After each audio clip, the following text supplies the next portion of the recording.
Cool. Welcome to Subclass making stream. And we get right into it with the music. Whoa.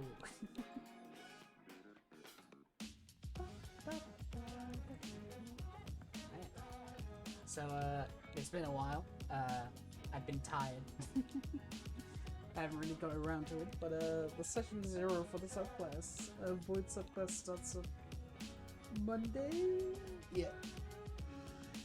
Monday, so may as well get these through. And yeah, the record is 7. Yeah.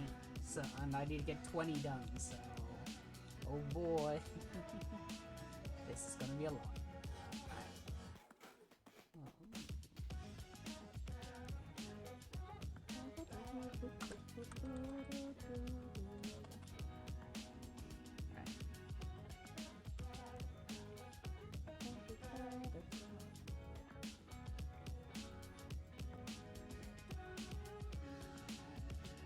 Alright. So we've gotten a bunch of classes done, we just got a rogue to do now. Others. Rogue, I did have people who asked me about rangers, so probably I can ranger.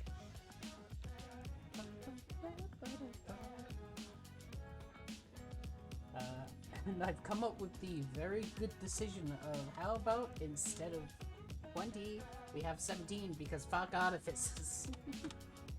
Who plays an artificer?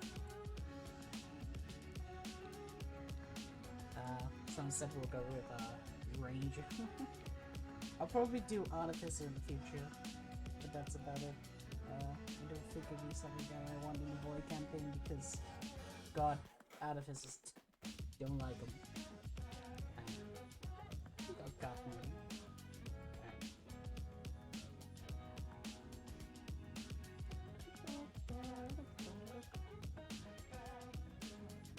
Fuck, I need a ranger. Also, my mic's quiet? Oh. Uh-oh.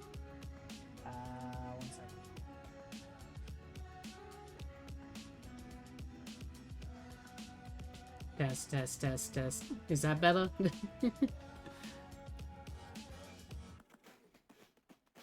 Okay, yeah, it was picking up my, my camera microphone, I believe. Either that or my headphone mic. One of them. Alright. Well, I need to get monsters there.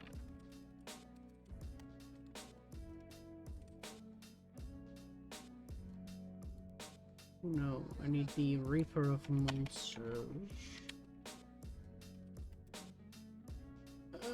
What's no Monster Ranger? No.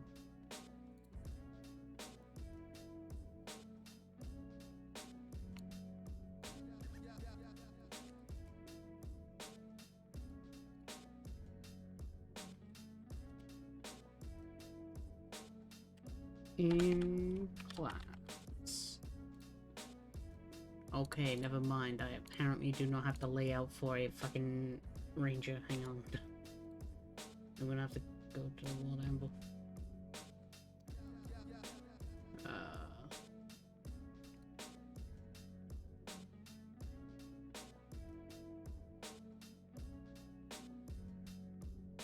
Ranger.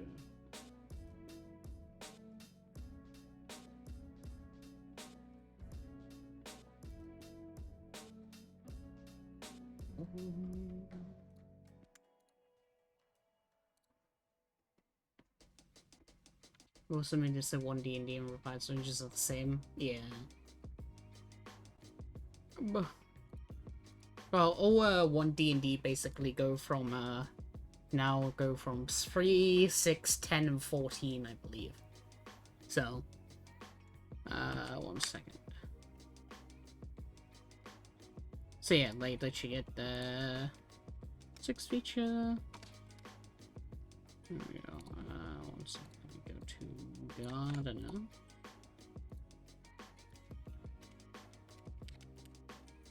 Gardener Ranger.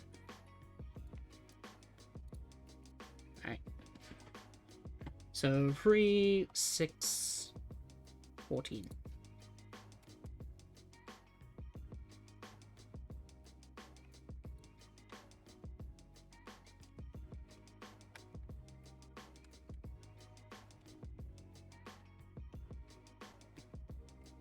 Yeah. Alright, so 3, 6, 10, 14. Alright.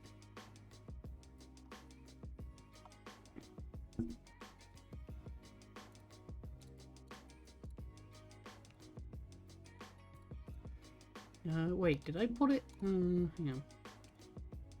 We go to Ranger. Yeah, the fucking Ranger subclass on the World Anvil would need updating then. Alright.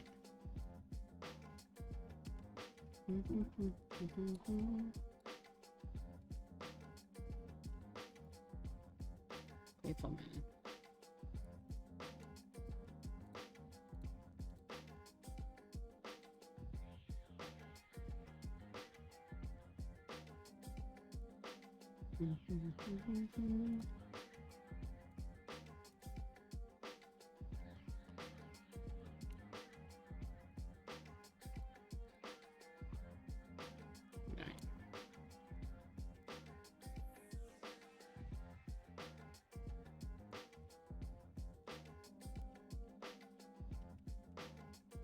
May as well just do this.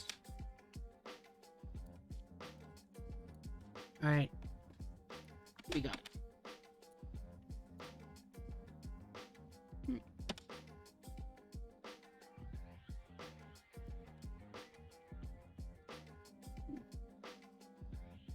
Time to start it then.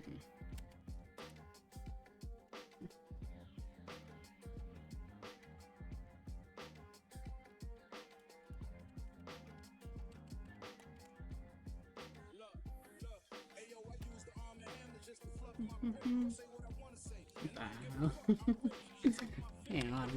What is this song? Okay, there we go.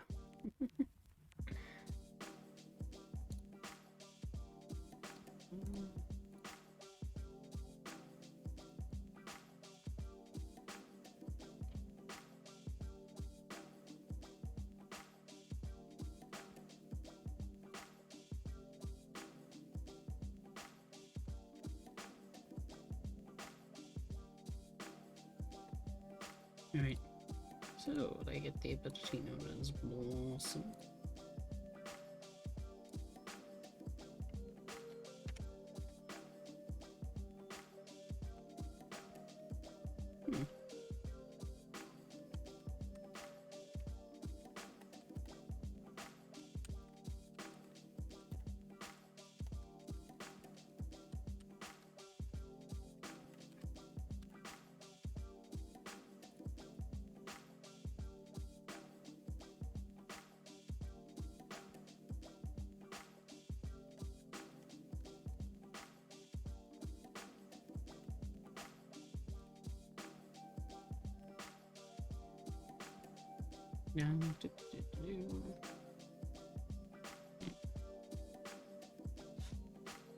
And undescended.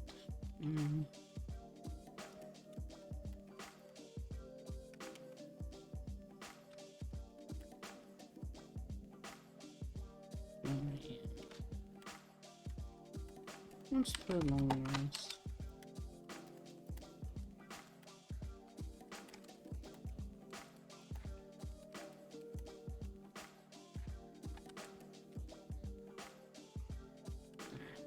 Opponents.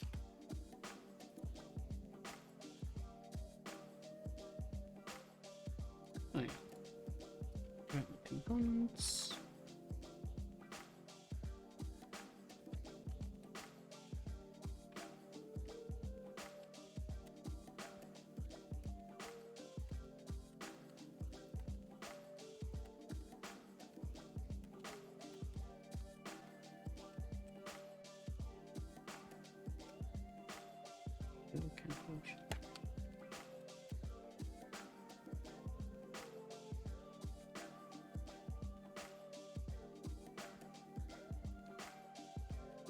not count towards your new spells.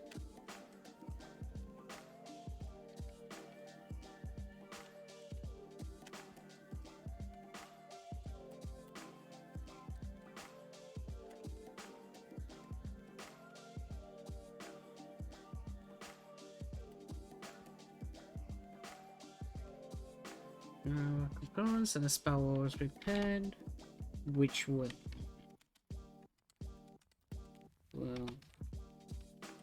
not count towards your own spells. Then you get the fucking extended spell list, so let me just get that.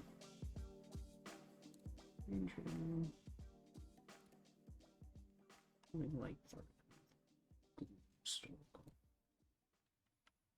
yeah, they get these ones.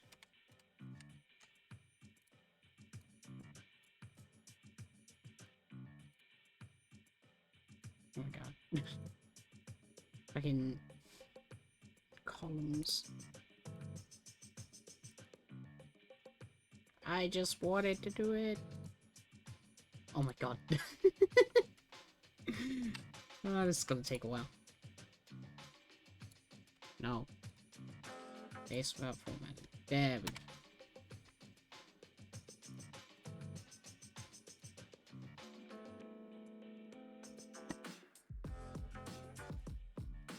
Boom, boom, boom.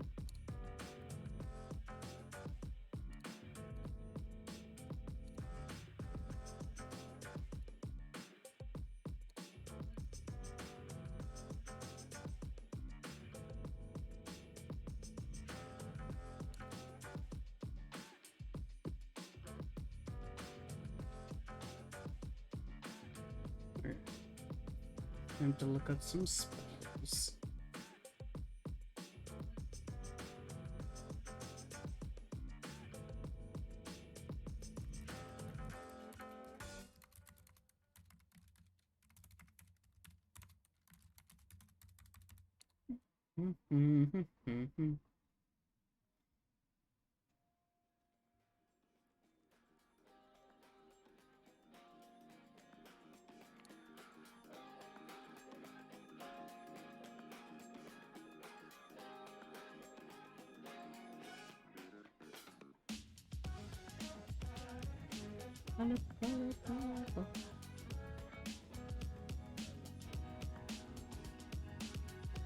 You know what should learn it? One of the best spells in DnD, which of course is grease. What?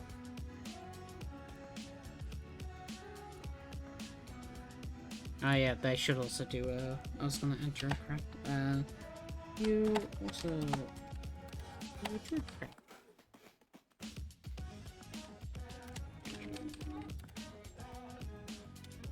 There we go. Thank you. Alright. Second level. Like, Entangle would be a good idea, but Rangers can already pick Entangle as a spell. Let's see.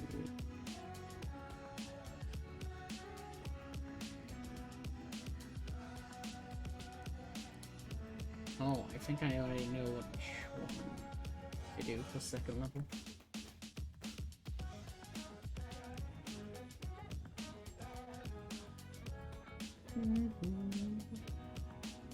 Yeah, I can. Where are you? There it is. Second level, everyone's favorite spell, Wither and Bloom.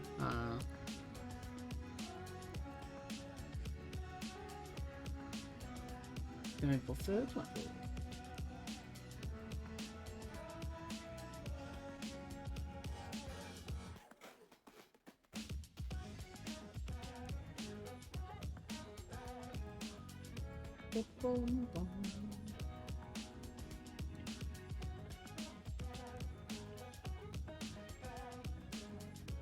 Stinking Cloud could be a good idea.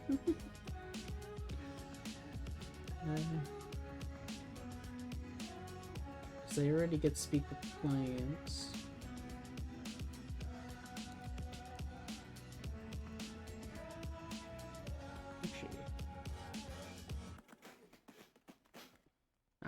actually. There we go. Spirit Shroud. Full throw.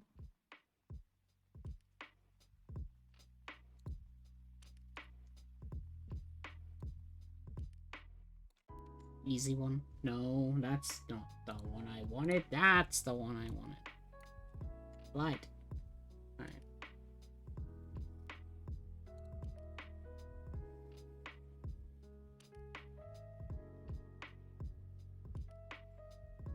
And then for 5th level...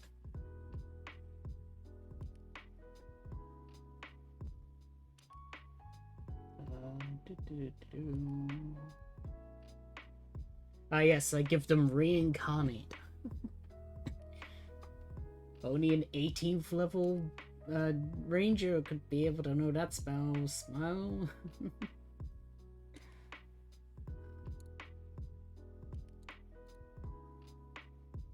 See, Maelstrom.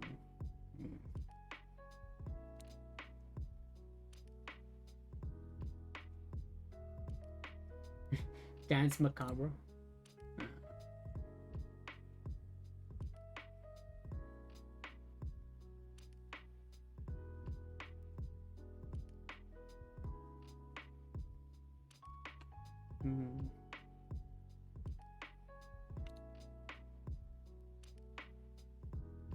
Yeah, I think, wait, where the fuck was this fucking? Fast step would be pretty good.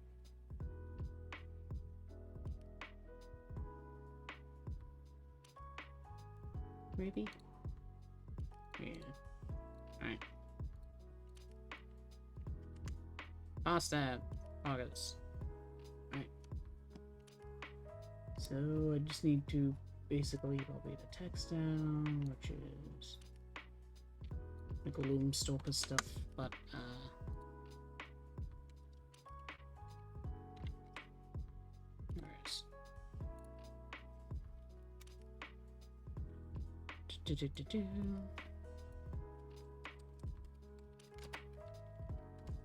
additionally, you learn additional spells, such as when you, Gloomstalker, but just basically. Thrown into Goddess spells table, spells count as ranger spells, but it doesn't count against the number of spells that you know.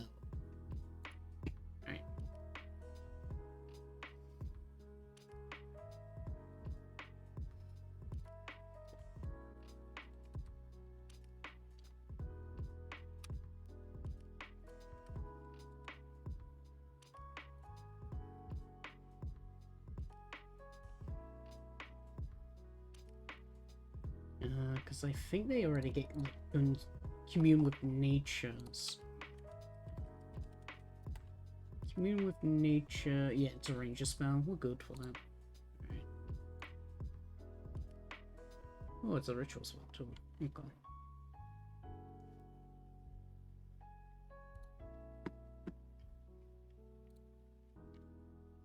Alright, next.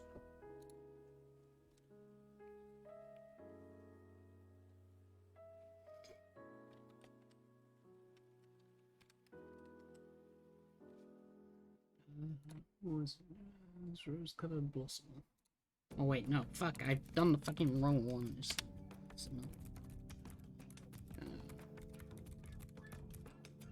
Darkness magic. Anyway.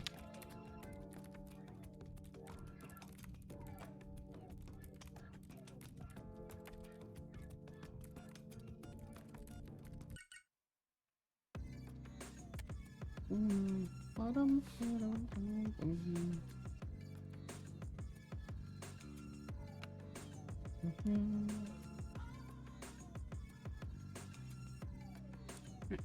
So.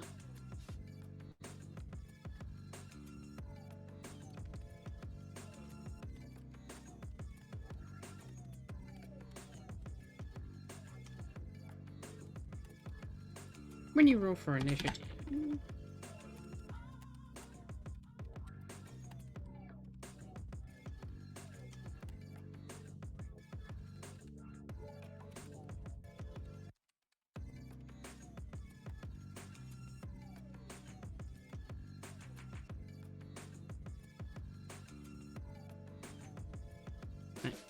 When you refer to initiative, you can roll an additional ability check.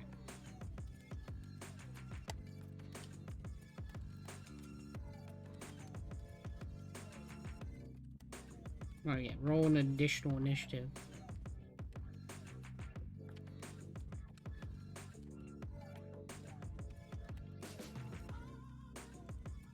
Bah. Fuck it, the money spell. Do that for me. There you go. Alright. When you roll for initiative, you can roll an additional initiative and choose an ally within 6 feet.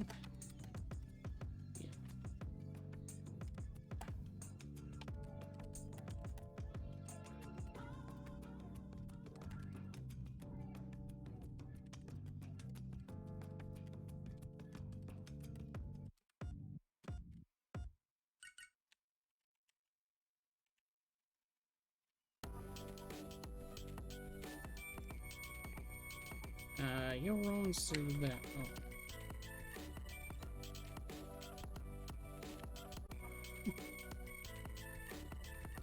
You can choose to use your roll instead of. Oh no.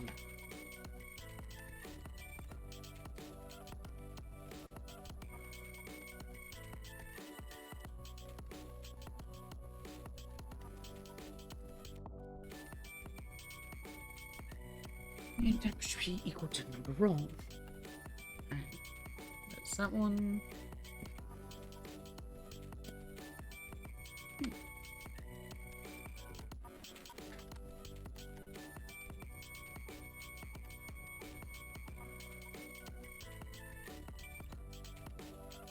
Alright.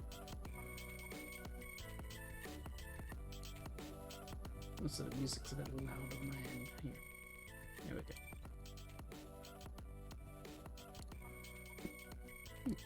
You also have an additional resource known as petals.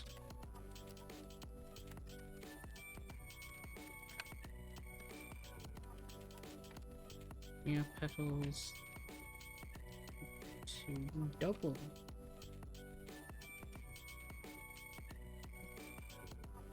If I can't get the words, just steal it from 5e.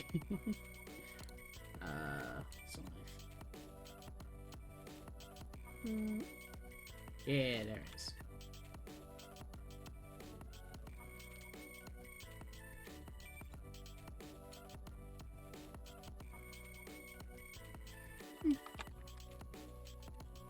Fishing.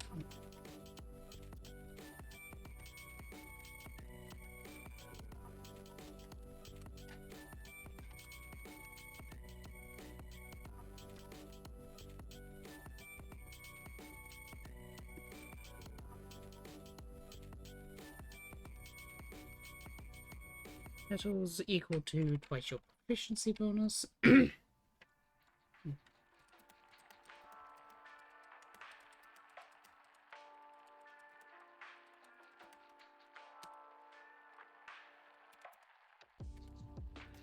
Yeah.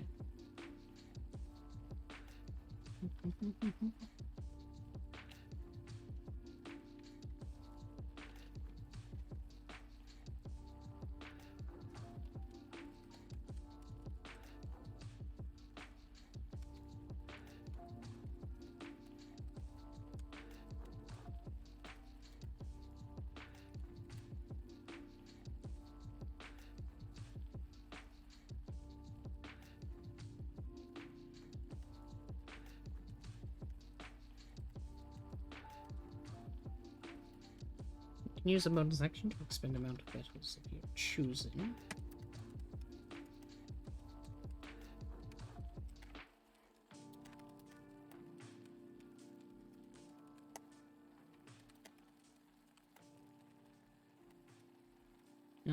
Expend amount of petals of your choosing. Choose creatures equal to the amount of petals expended.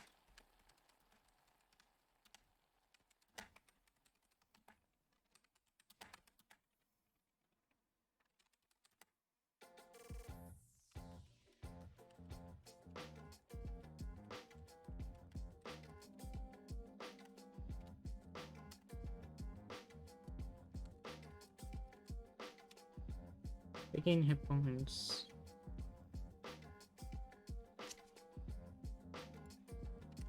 You regain hit points equal to your ranger level plus wisdom mod.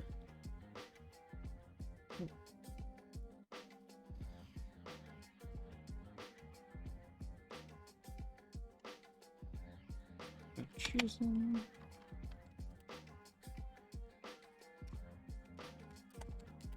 And choose creatures as so they regain hit points equal to that. Alright.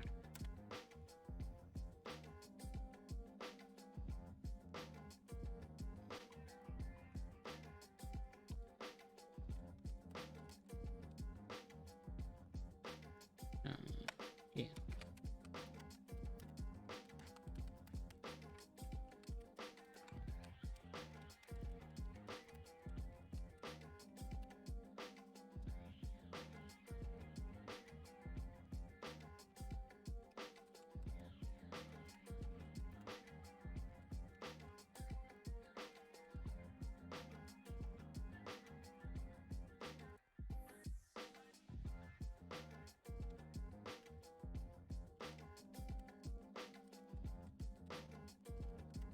With the void element.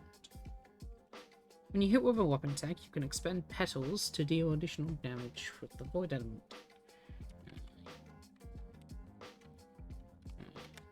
2 petals to deal additional damage with the void element. It's basically smite. Hang on, let me get the word in for smite. There it is.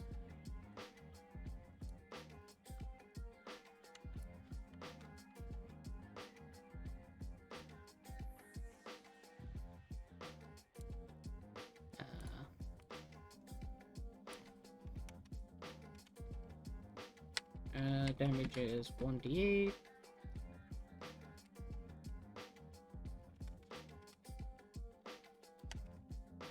Two petals. That's 1d8 for each.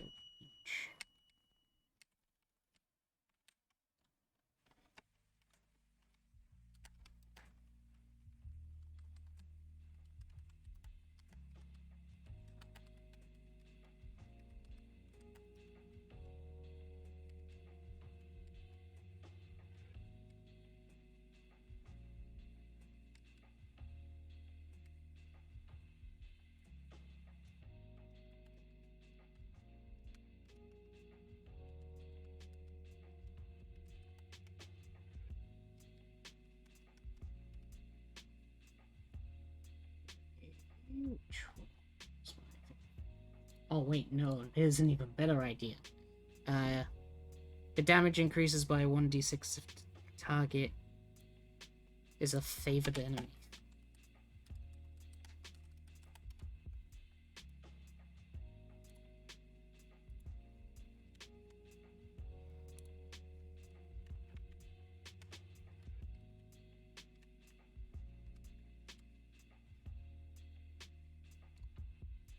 There we go.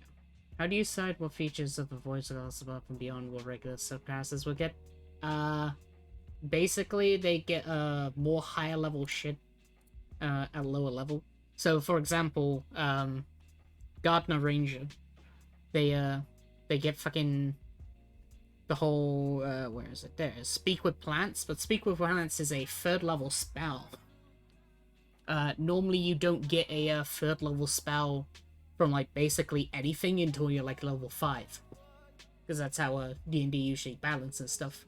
Like even racial bonuses and stuff, they don't even give like 2nd level spells until you're like level 5.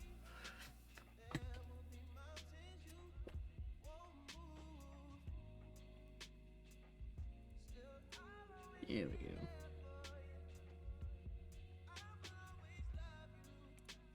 Right. When you hit with a web attack, you can expend 2 petals to deal additional damage with the void element. The damage is 1d8 for 2 petals, plus 1d8 for each additional to a maximum of 4d8. Okay. Well, actually, if we do 5d8 and then maximum to 68, because then basically you just double the amount, so yeah, you need like 10 petals to do maximum amount of damage, so proficiency score of 5, which means you need to be level 11. Okay, yeah. And paladins don't get a 5th level spell slot anyway until like fucking level 18, so yeah. Damage increases by 1d8 if the target is a favored enemy, to a maximum of 8. Fucking paladin smite on a ranger.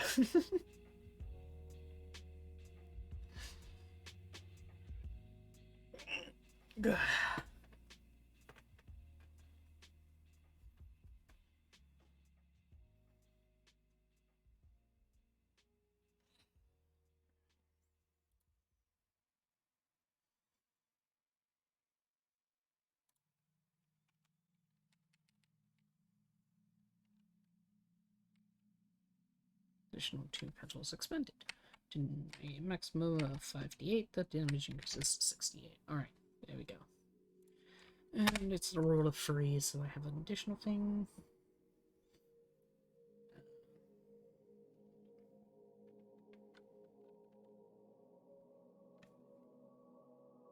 So I can do one split in. There we go.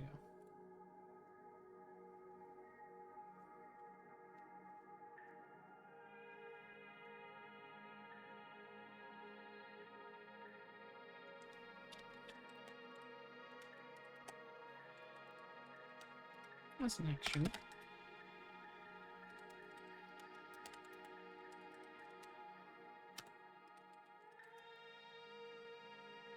No, not action.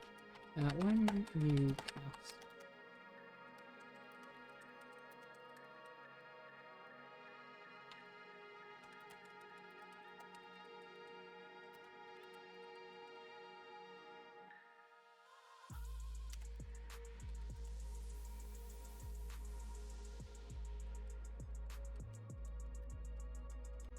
I think 2 petals would be better. Alright. So, when you cast a 1st level spell, expend 2 petals to concentrate on that spell.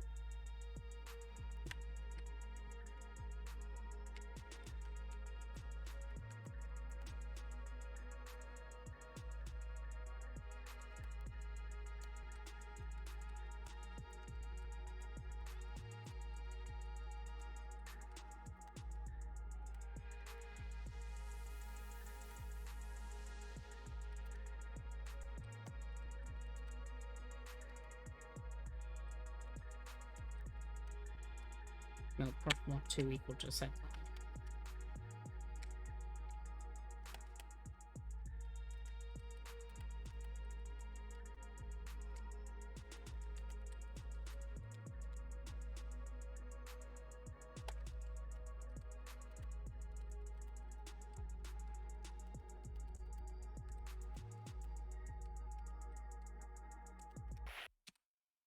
Alright. You can expend 2 petals to not concentrate on spell, but the duration of the spell is halved.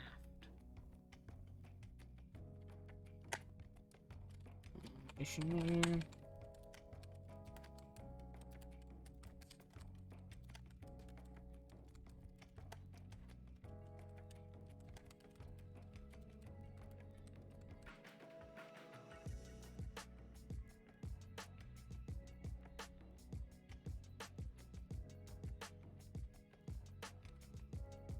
alright, there we go.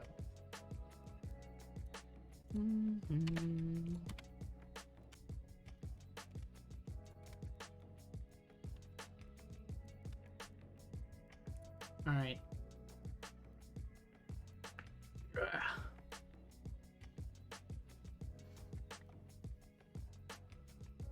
It's been 30 minutes and I've only done the 3rd level feature. Alright.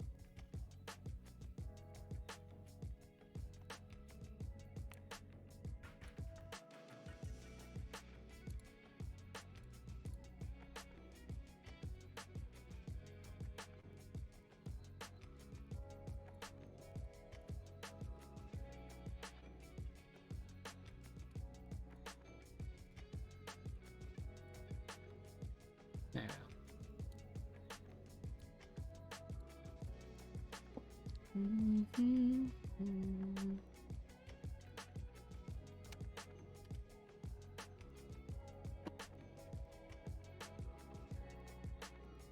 so we got the torpid plants. Alright. 6th level.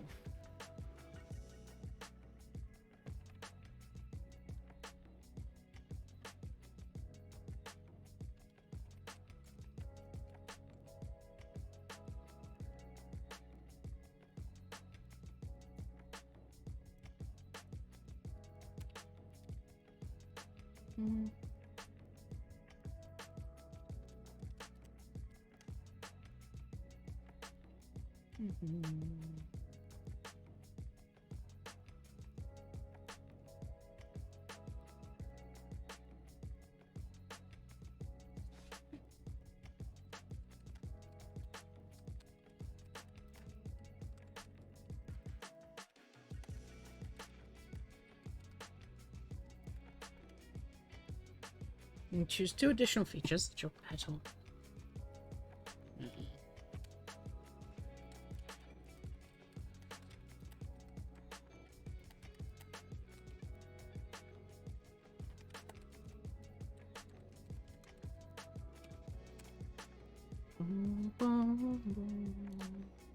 You gain 2 additional features that you can expend your petals to do, the following being...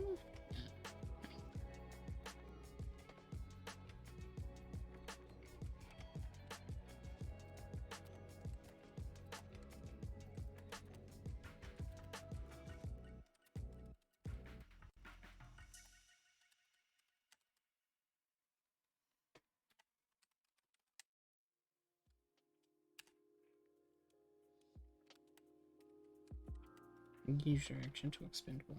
That's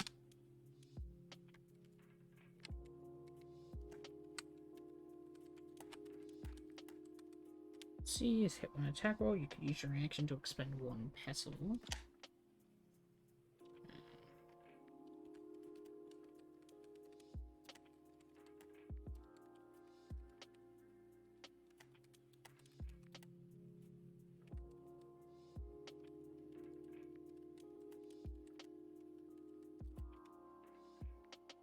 The creature gains AC equal to efficiency modifier.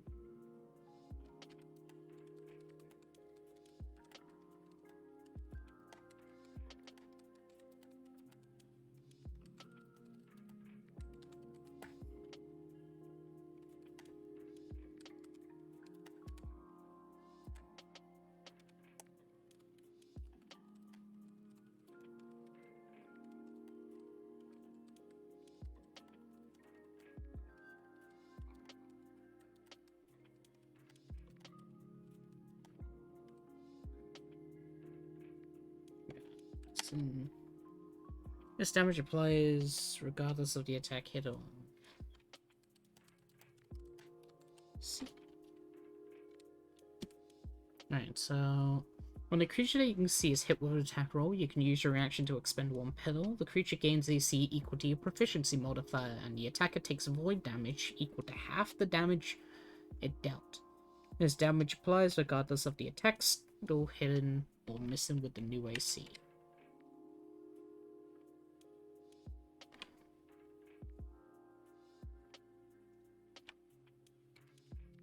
Actually, that's pretty strong. Yeah, let's do like 3 petals.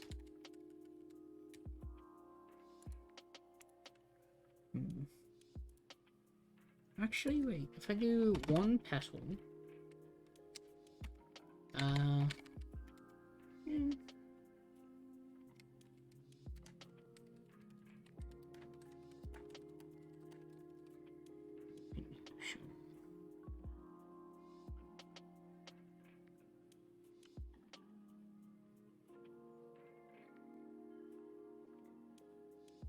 yeah, use the smite feature. Additionally, you can use your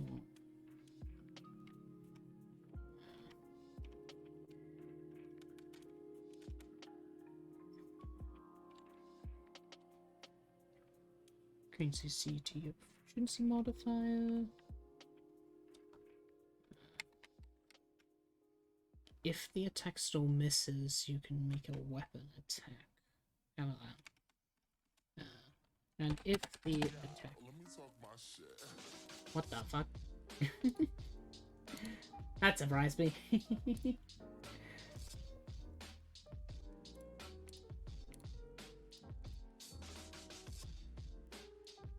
Boom, boom, boom. Alright. So if we do... And if the attack would still...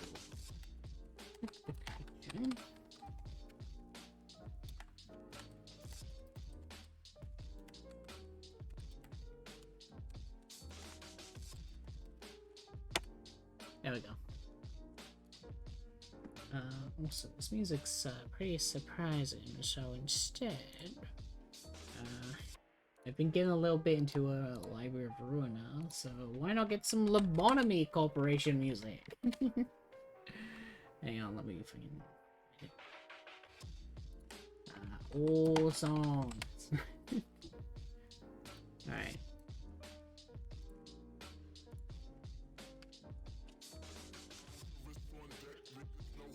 Cool. Alright. Delete one.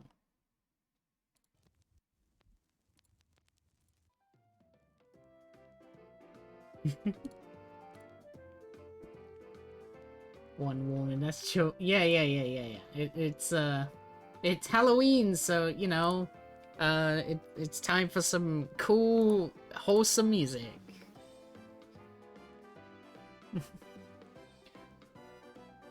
I'll just go up to Druid, when, the abnormality music starts playing.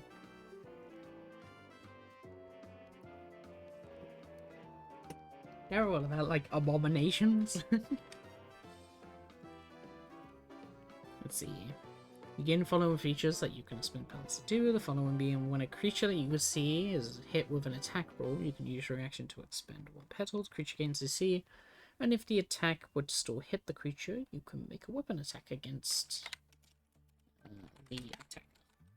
Not them. Alright. So... different feature. Boom, boom, boom, boom, boom.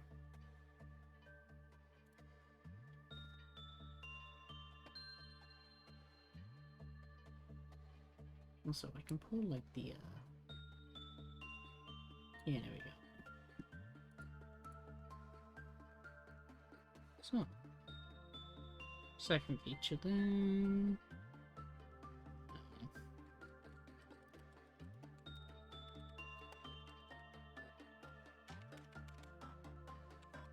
When you are at maximum. When you are at half your hit point maximum, use your action.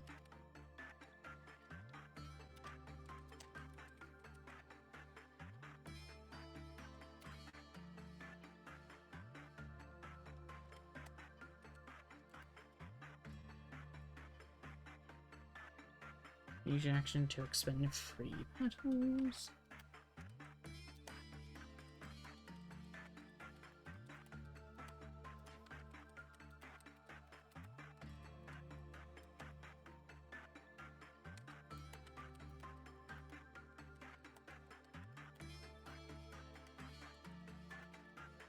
And gain resistance for a single damage type that you have taken within the past.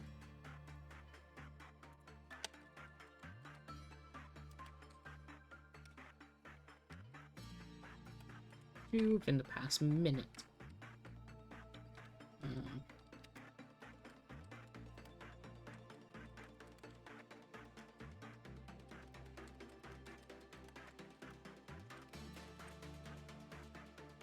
What's effect on this one?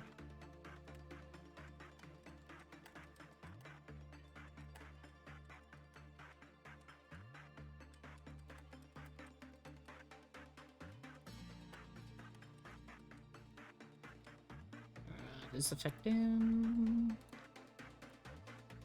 And it's when you lower half lower.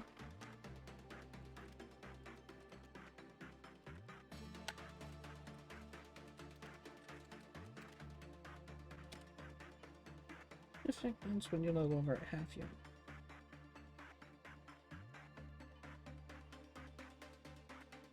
There we go.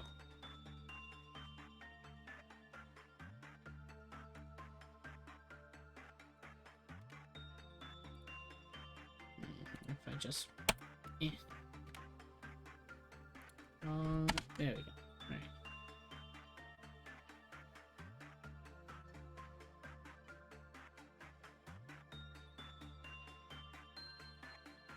Take away that. Alright.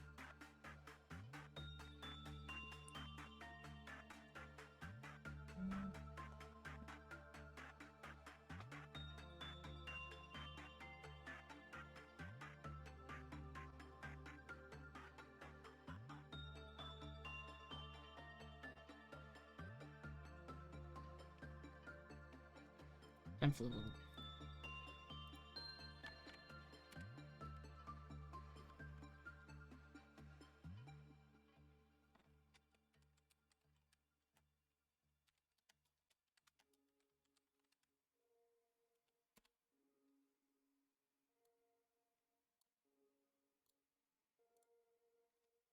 I'm fully expecting the cold warning that just suddenly start playing now, and it's just gonna be what the fuck.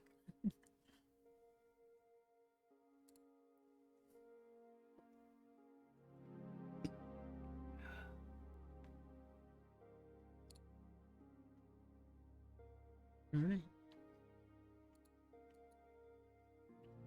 Guardian of the Garden.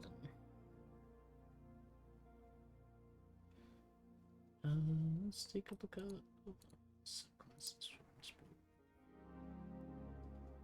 So they get like proficiency in wisdom saves.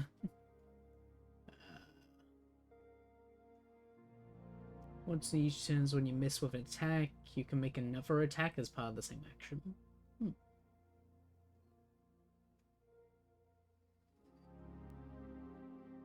Whenever a creature make attacks or against you and doesn't have advantage, you can use your reaction to give disadvantage. Pretty good.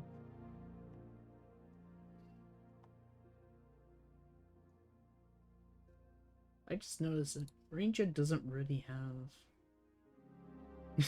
Ah yes, the countdown timer. Ranger doesn't really have, like, resources that they expend. Well, Gloomstalker specifically. Like, the 11th level feature, once on each of your turns when you miss with a weapon attack, you can attack with another as part of the same action. Like, that's not a once for a long rest thing, that's just as many times as, like... Well, the only resource is once on each of their turns, but they can just keep doing that. Same for, when a creature makes an attack roll against you and doesn't have advantage on the roll, you can just use your reaction to give them disadvantage. And that's just a every turn thing that you can do as a reaction. What the fuck?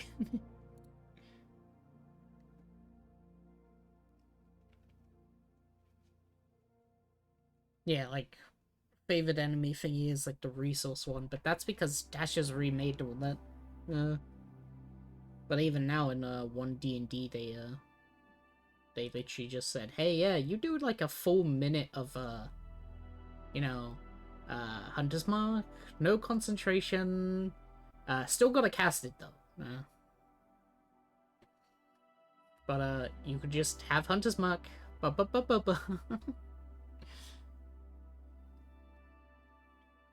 So it's like ranger damage now is like their bow damage, which is like a D8, and then like they do another D8 once per turn if they pick like a ranger, because a ranger always does a D8 additional damage on something. And then they now get another D6 from fucking Hunter's Mark.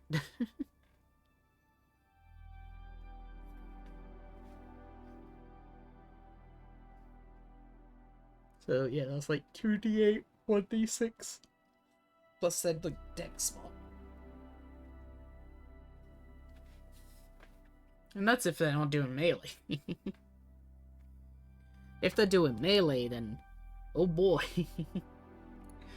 They're even more terrifying because they get, like, all weapon proficiency, so you could just have a ranger with a greatsword.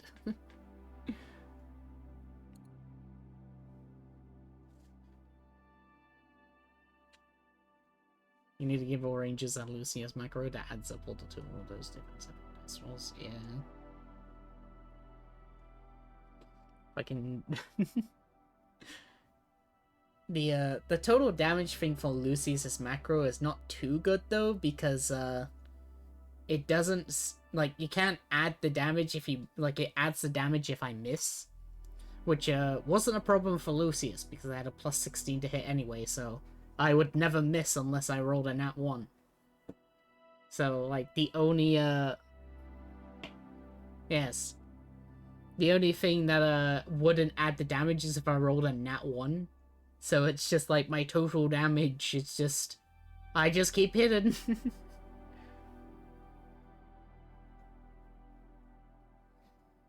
Because also a samurai, so all my attacks are the equivalent of having an additional +5 for that +21.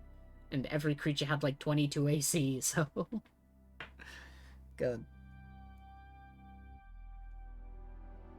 And that's, wait, no, and then like fucking D20 is a minimum like 1 anyway, so yeah, I rolled like a minimum 22, even if I rolled a nat 1. If I had advantage. God. But yeah, I got Halla debuff now with that. I'm down to that petty +14 cries. Smile.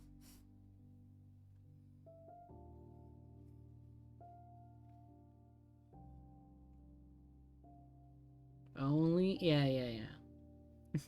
You see, what I should have done to hide under that radar, so my plus 18 to hit, yeah, it was plus 18 now, because, like, level 9, but, if I wanted to hide my plus 18 to hit, what I do is take Great Weapons Master and have that -5 to all of my attacks. Of course, I would do godly damage, but I got a, put swingers to whoever, plus 13 to hit. No, nothing wrong here.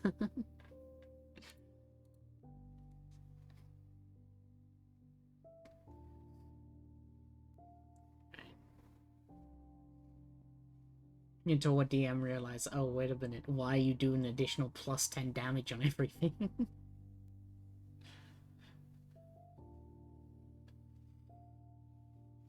Right. Guardian of the Garden. Right. Boop, boop, boop. So.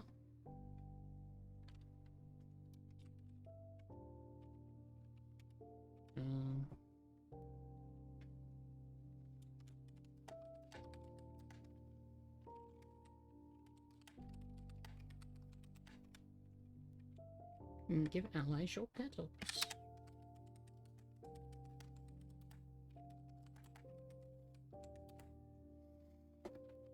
Well, your ally has a petal.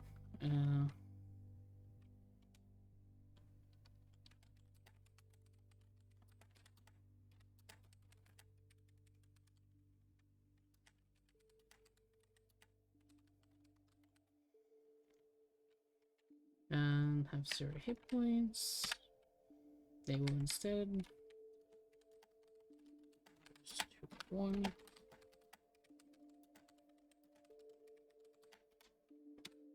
Right. You can give your ally.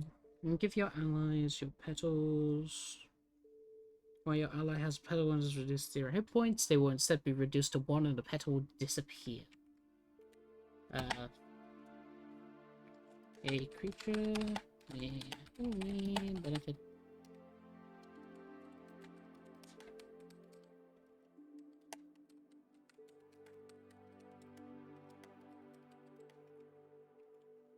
She may only benefit from this effect every 13 hours.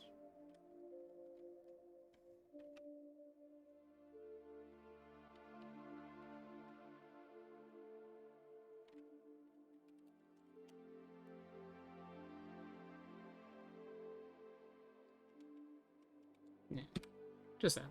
Creature may only benefit from this effect every 13 hours.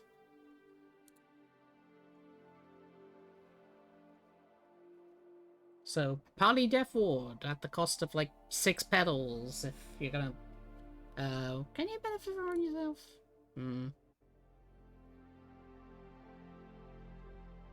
Actually, you know what? uh.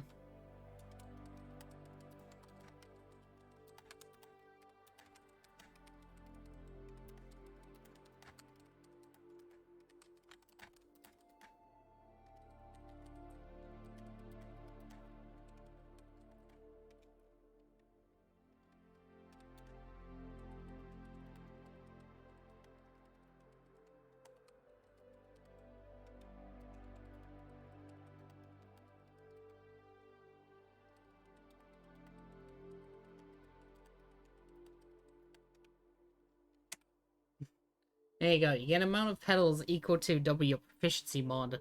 Then when you're reduced to 0, you can expend 1 petal to be reduced to 1 instead. You can benefit from this effect an amount of times equal to double your proficiency mod.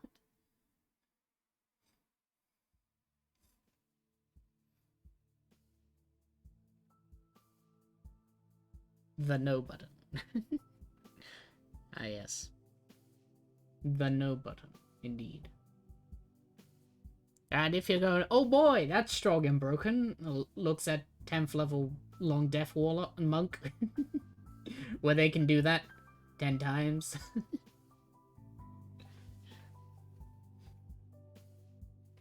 Right.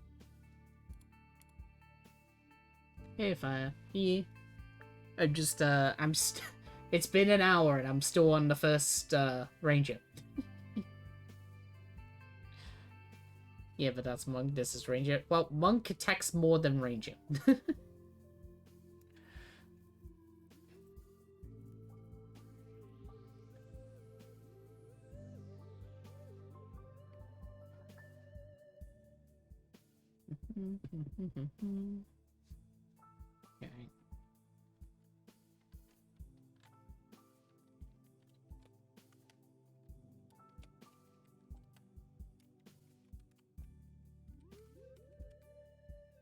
The Queen's Blessing.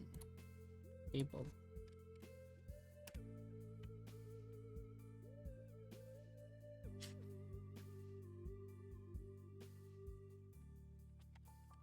And now we're going to give the most annoying feature in all of D&D that all like subclasses with resources have, which is when you start combat with 0 petals, you gain 1. No, you gain.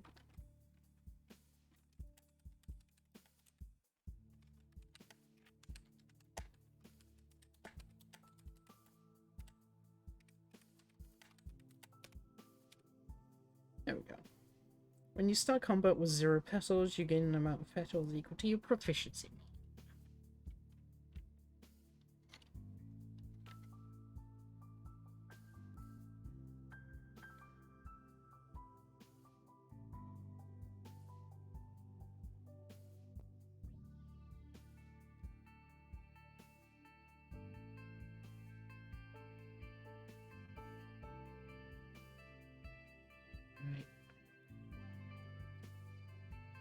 Petals, you gain amount of petals equal to your proficiency.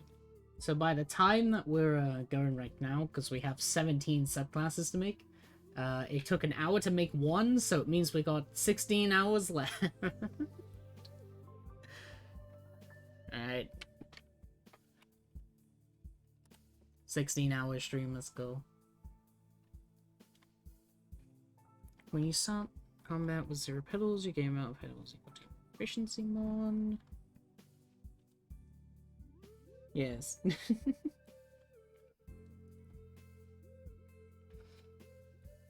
I'll do Artificer in the future.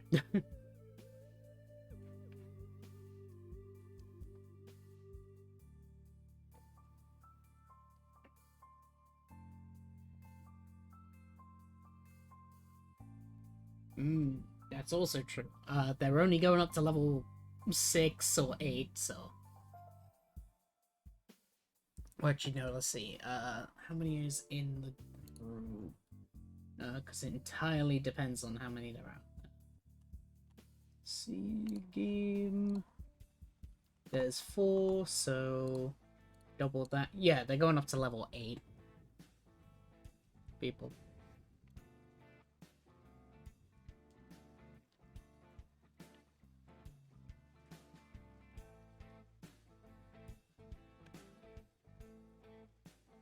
Right, so when you start combos as zero repels, you gain an equal efficiency more.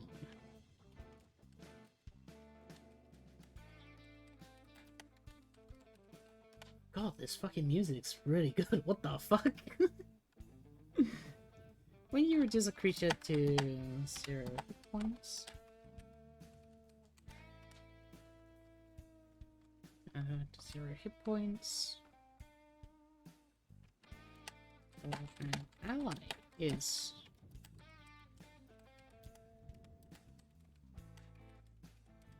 when you reduce a creature to 0 hit points, or an ally is reduced to 0.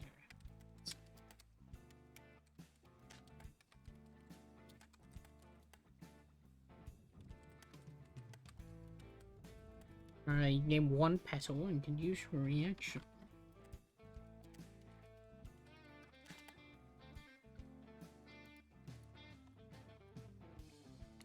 Alright, it's time for the party grief. Kill your ally, summon a creature.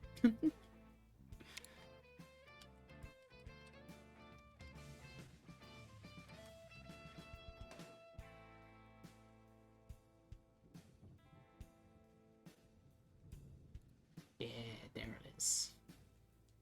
I really like these ones. These are like super fucking good flowers.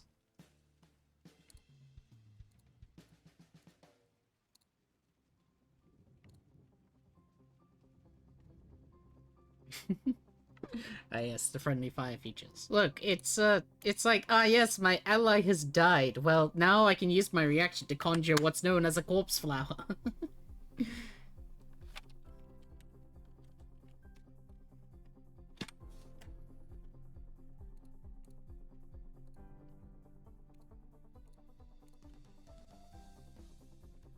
Druid.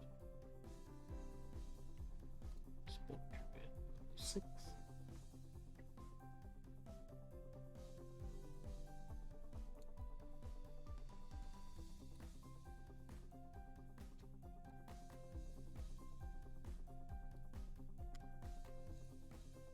And thank fuck for Spore Druid, because I don't have to word it properly, with just a simple click and boom.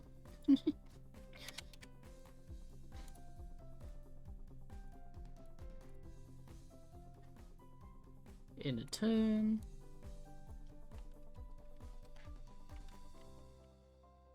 In combat, the corpse.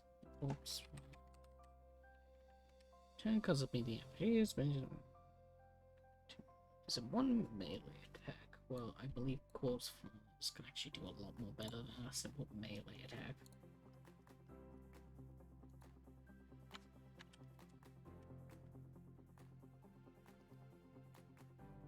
We're gonna use a new one. Oh yeah, tentacle attack. They can make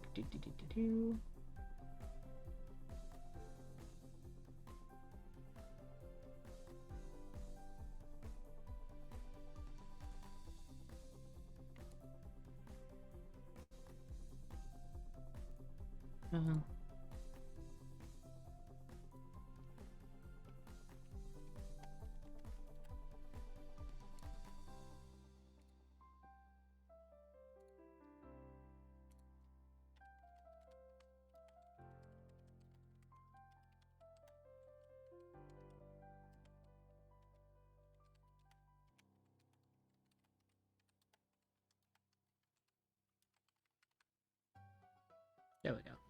It obeys your mental commands, and you can use its action bonus actions that are on its stat sheet.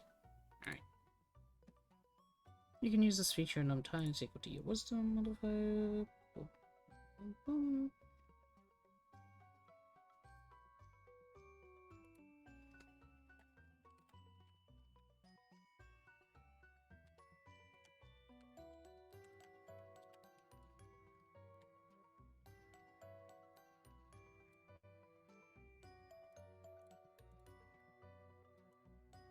don't need the mod part. There we go. Right. You gain 1 petal and can use your action to use 4 petals to conjure a corpse.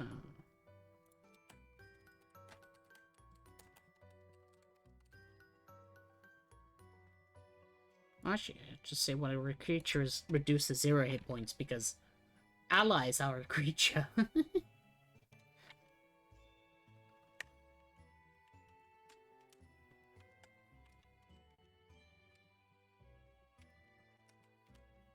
When a creature is reduced 0 hit points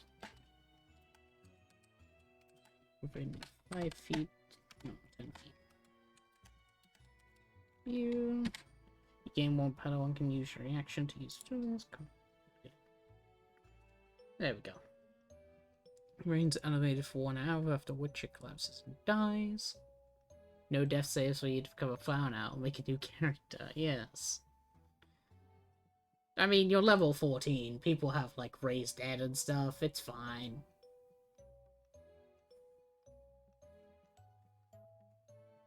In combat, the God's Flower turn. Speaking as yours, and base when at top command, so you can use the Saxon bonus actions that are on the sheet. Right.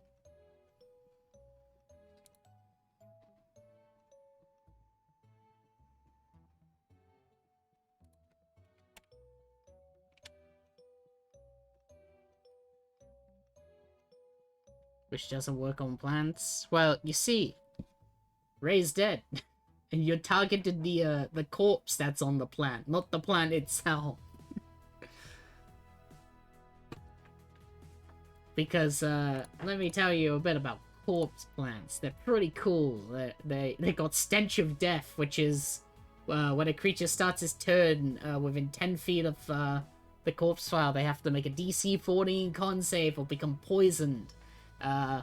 They got corpses, so a corpse file contains a D6 corpses inside of it, and can hold up to 9 people. And then if the corpse flower dies, the corpse within it can be pulled free. There you go. And then they got digest, which is they can digest the corpse in its body. Or reanimate, which is they can reanimate one of the corpses into a zombie. Which then basically you can make a zombie army.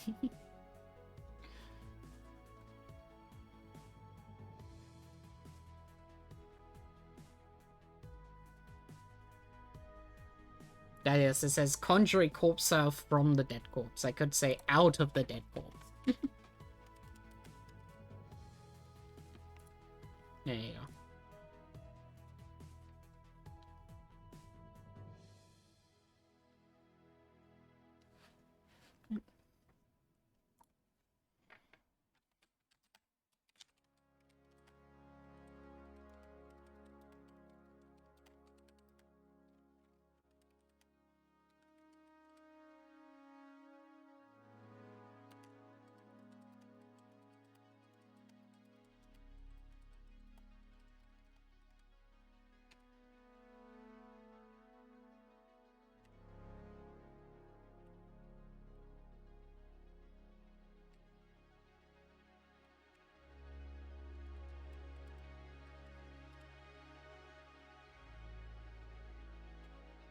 There we go.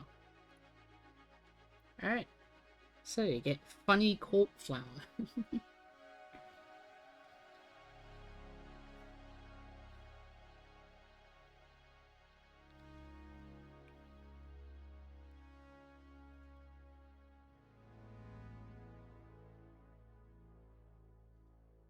August, we're done.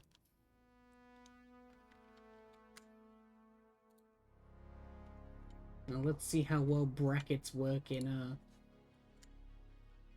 Discord. They don't.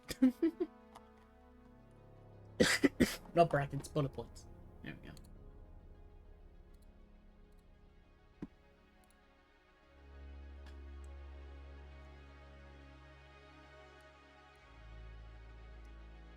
Alright. Next. Oh wait, I need a...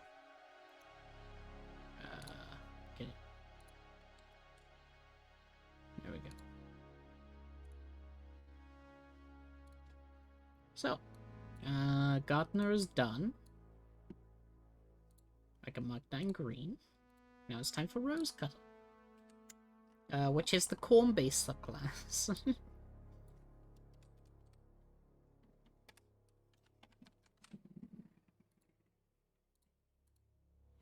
I believe someone was interested in this one as well.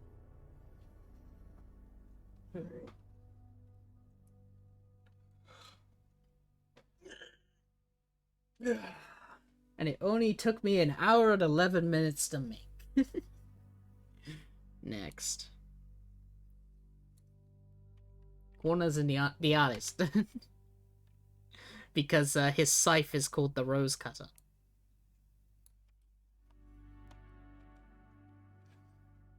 After he did some funny void things with it. Looks at how he went World Ender.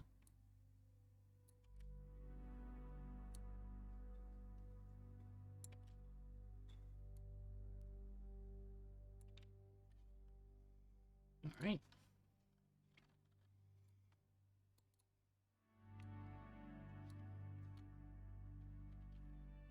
Popcorn void class. Nah. I could make like food wizard. Which would be like popcorn. Let's see.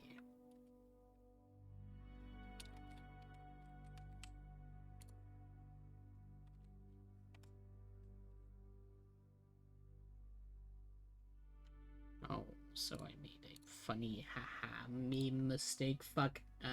Where is the... There we go.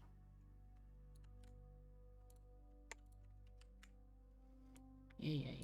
Take me your formatting down. Additional smells.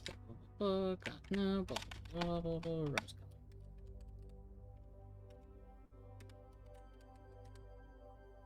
There we go. The corn guys from Mabel's Marine. Nah, not the rocket launcher people.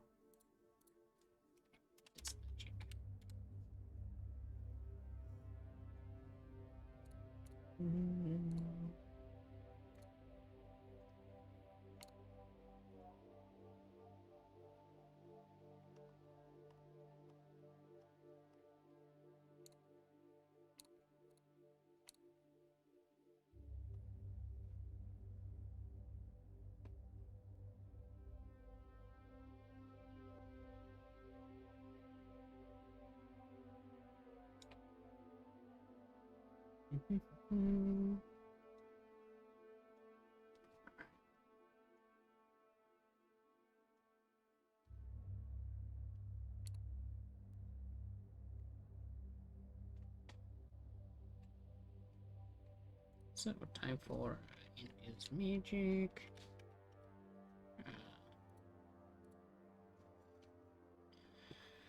So they're just gonna be melee.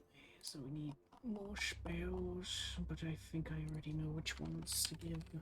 Yeah. Okay, we're good.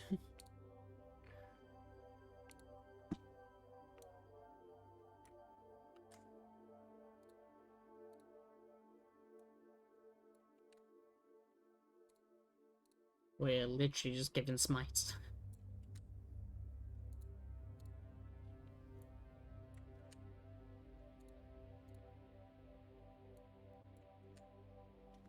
Right.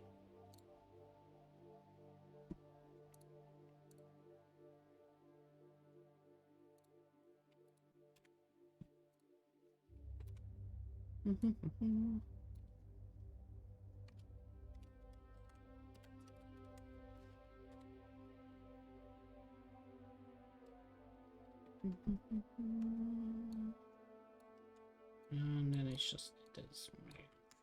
There we go. Funny layout. Rose's End. Oh.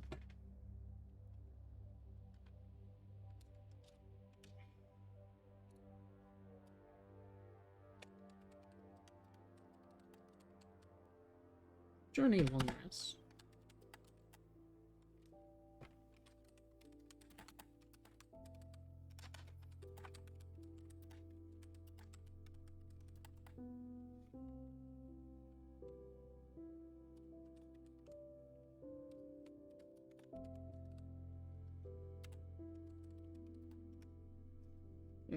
Form a 1-hour ritual to summon a rose cutter weapon. Yeah.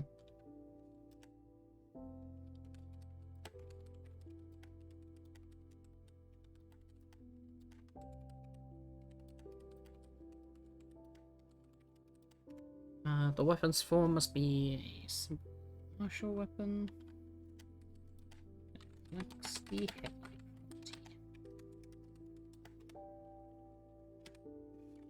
Oh wait, no, they're not casters. Yeah.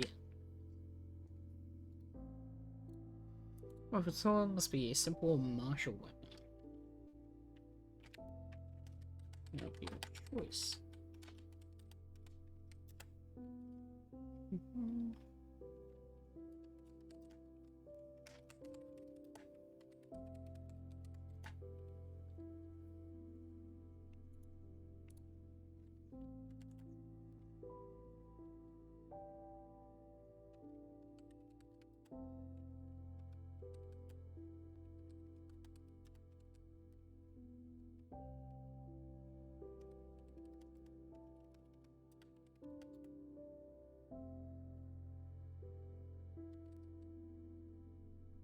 The weapon emanates a slight 1 feet. Emanates 1 feet.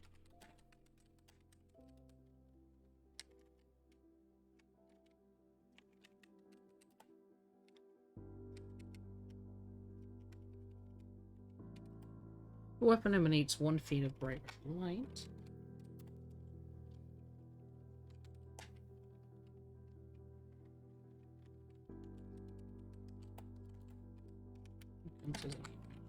Weapon.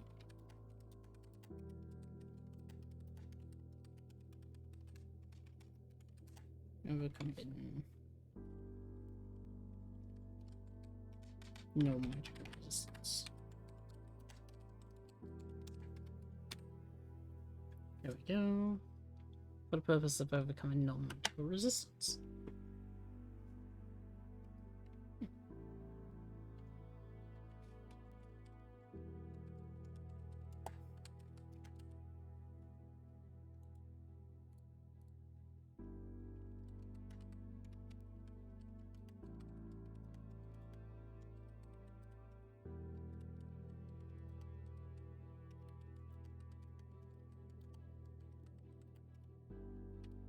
Additionally, you can use this weapon as so.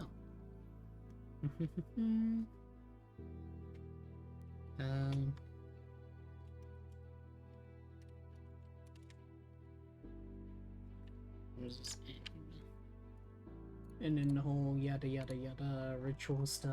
So, yeah. Oh god, that fucking terrified me. Heyo. Thanks for the follow. God, the fucking table slam always gets me.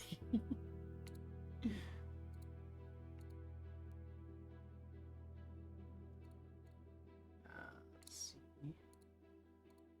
So if we do a ritual, I believe it is Pact of the Blade.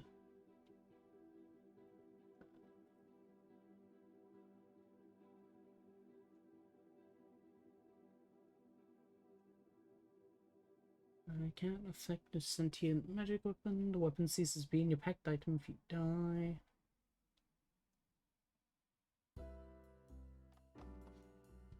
Alright, I think it should be fine. Eldritch Knight.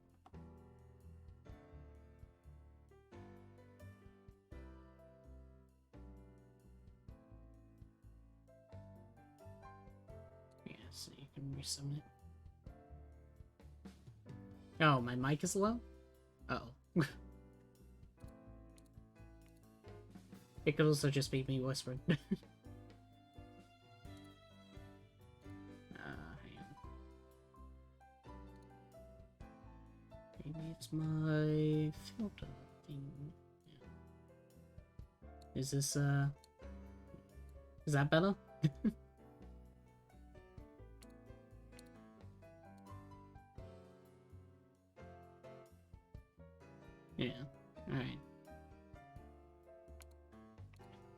So, Rose's End.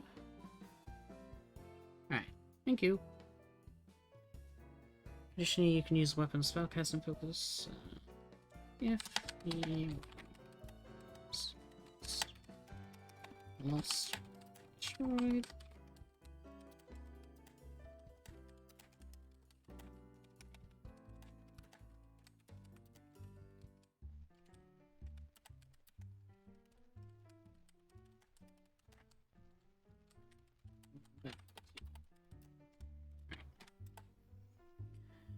You could do another 1 hour ritual to resummon.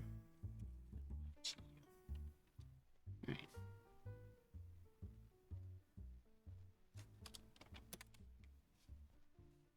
Now we got a.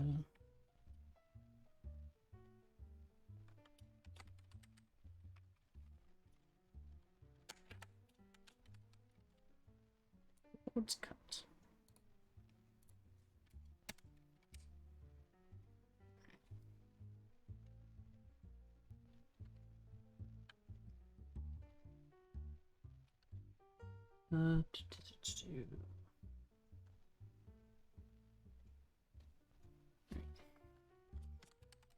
Wielding weapon. The following.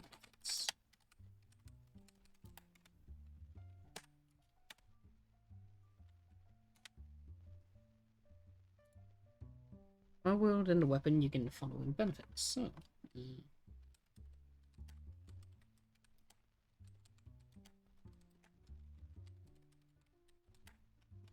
Does additional D8 void damage.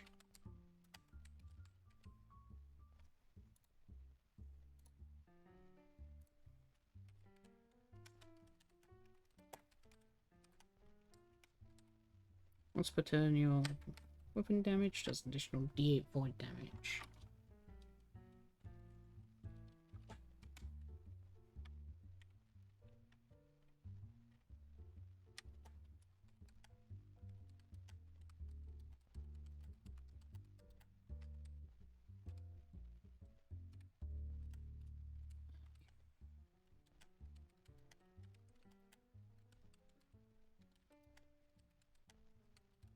That should be its next feature.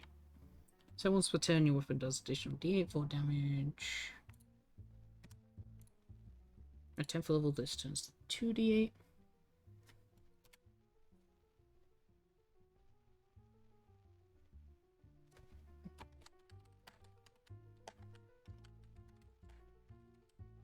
Score a critical hit.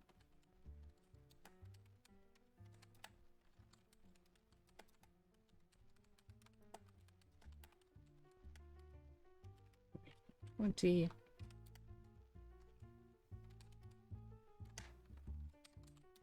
What is void damage? Basically, void damage is flat damage, like true damage. Basically, it's something that can't be resisted. Compared to like normal resistances and stuff that you can have in D&D. There's another damage type which is basically like the opposite of void damage, but same thing basically, true damage, which is like will damage, which is the same thing. This is a description of force. Ah, yes.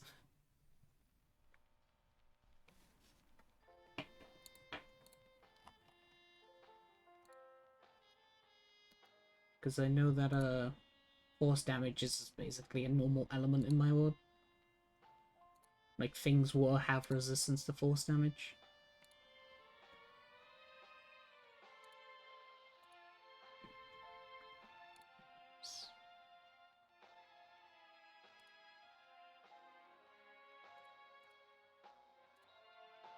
Where's my thing? Oops.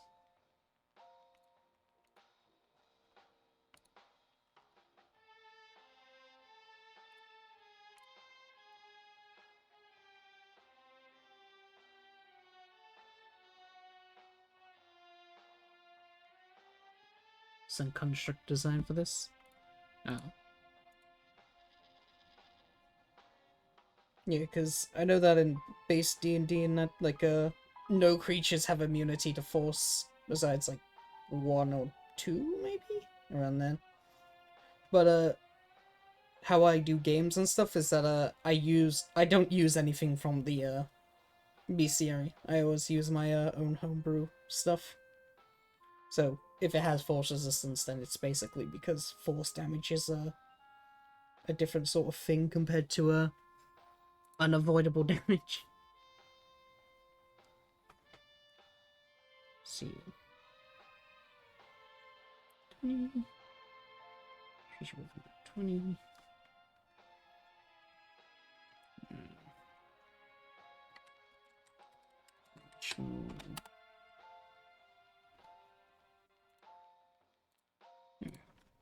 You score a critical hit against creature within 20, you do unleash.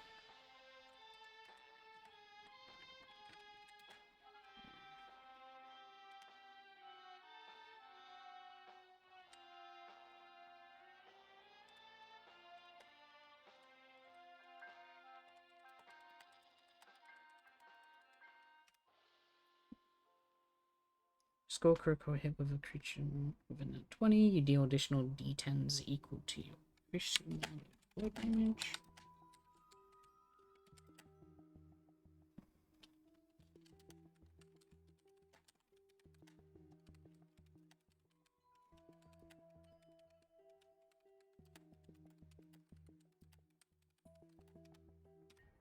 The creature cannot regain hit points for the next minute.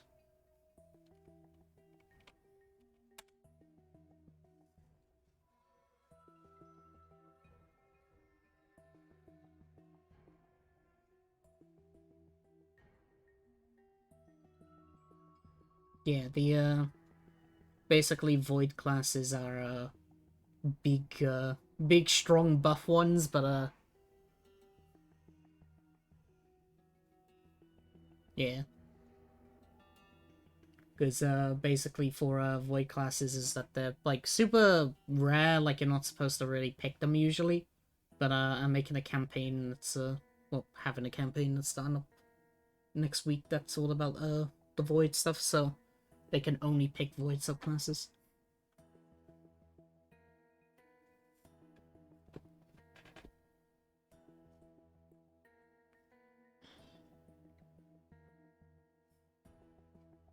Because the only things that are actually resistant to void damage, of course, would be, well, other void entities. And same for world. There's nothing like a true damage unless it's full damage, of course. Lamau. Creature can regain hit points for the next minute.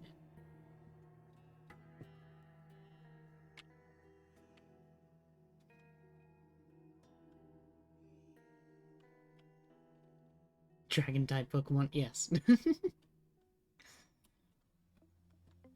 Creature can regain hit points for the next minute.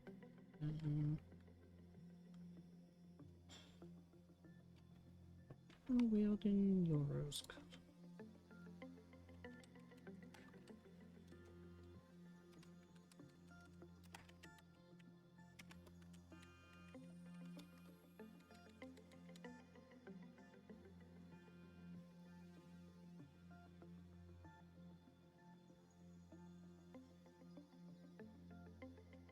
Right.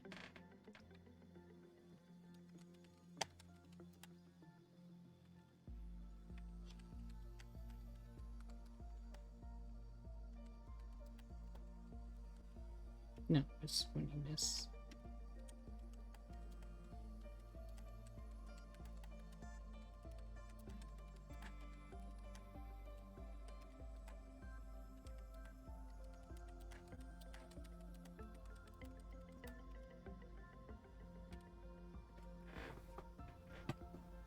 Alright, there we go.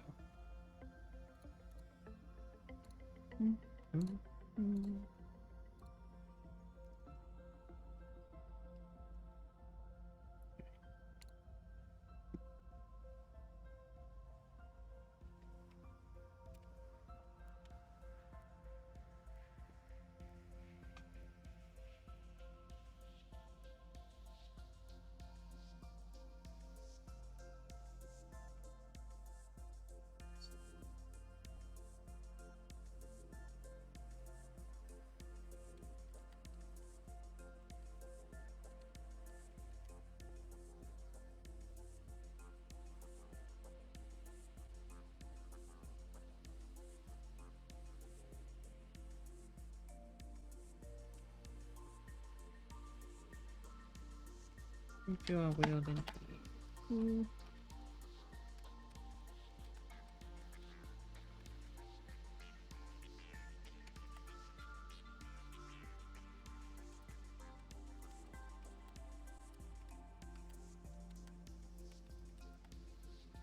While wielding to a weapon, you gain +2.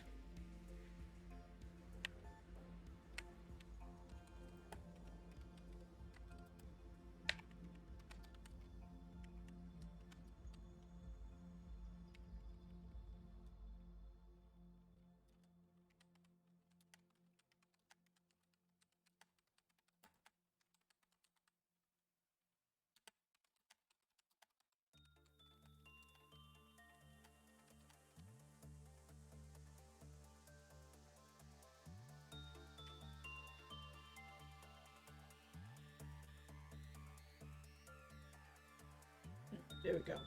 A weapon with a two-handed weapon. So something like a great sword. Or a spear. Blech.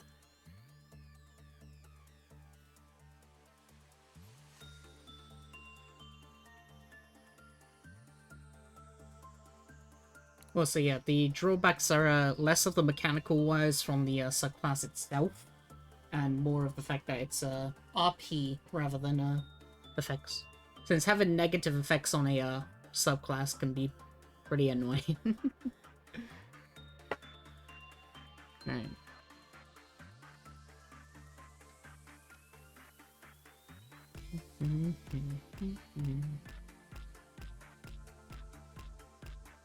If you're wielding two-handed rose-color weapon, you gain +2 AC with counting. Additional wield.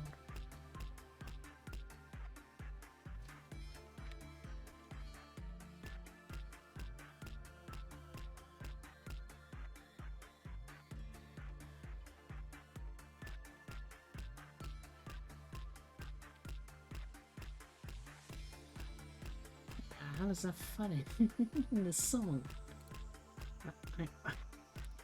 Okay, now it's starting to get into the very weird noise. So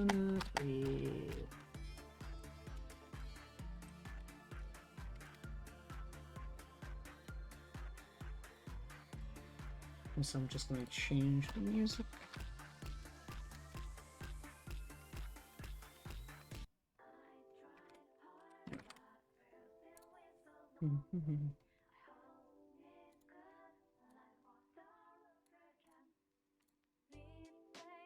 Not poly in two hands.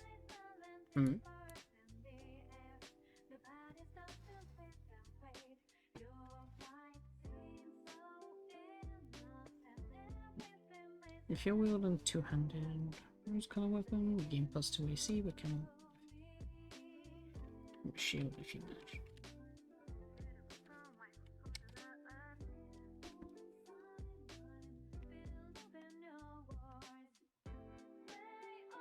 Alright.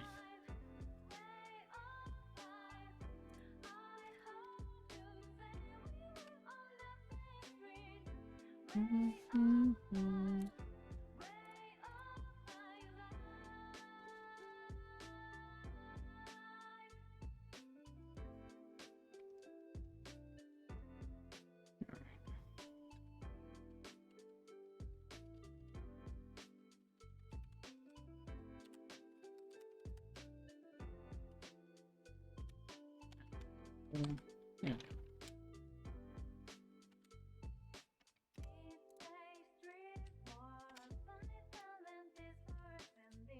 No.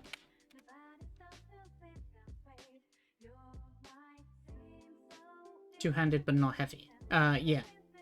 So I could actually just add the heavy property too, like they do with Warlock and such. Hang on, I need to check heavy property weapons.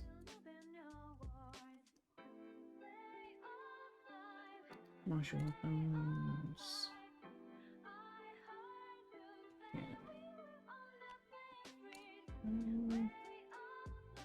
Weapons with the heavy property.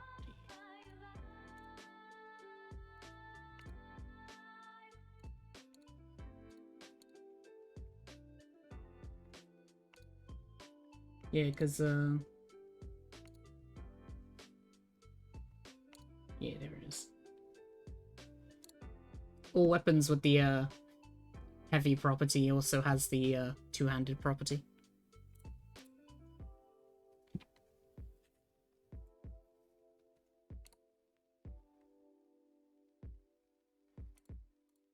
It normally just goes hand in hand. Or heavy and heavy.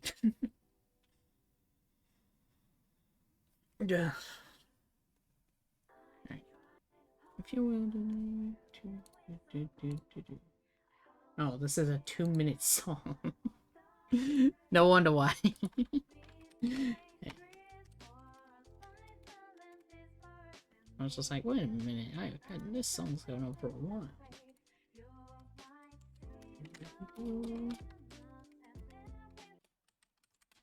Alright.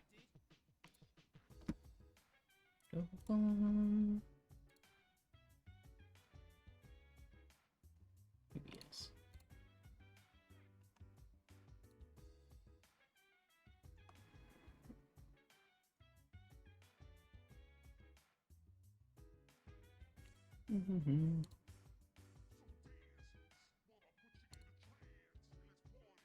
Oh god, there's a freaking siren going on outside.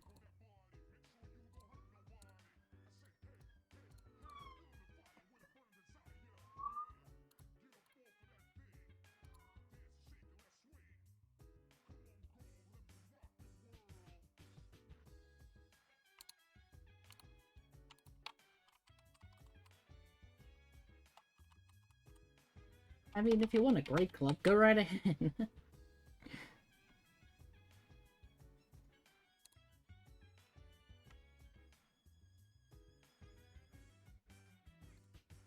Oh, yeah, freaking...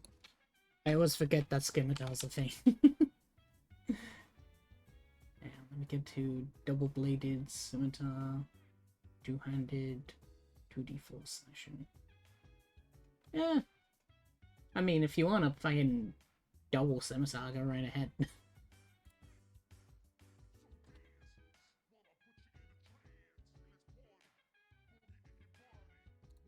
It does 2d4. So, it's not compared to a fucking greatsword. The entire point of the two-handed property is, because you're meant to, like, wield a shield, basically. Because you can't wield a shield if, a weapon's got two-handed property. Alright.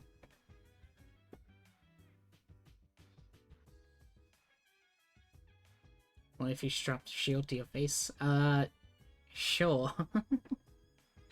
That's why it says cannot benefit from a shield if you manage to wield one.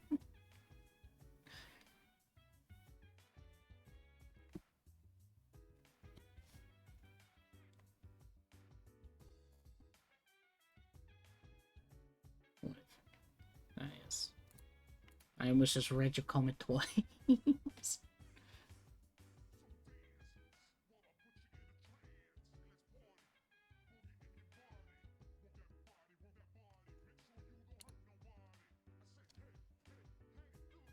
So what you're saying is for anyone else, strapping a shield to your face is a viable option. Yes. But you'll lose your sight, of course. Go right ahead. That's when you take the blind fighting style. Now if I poke eye holes, then it's not necessarily a shield. It's just an additional target.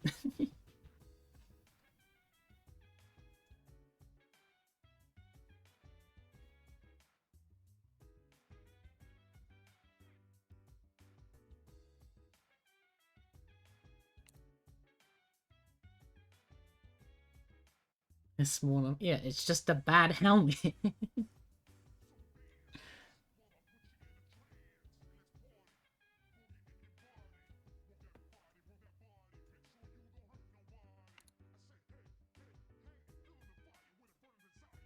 Alright.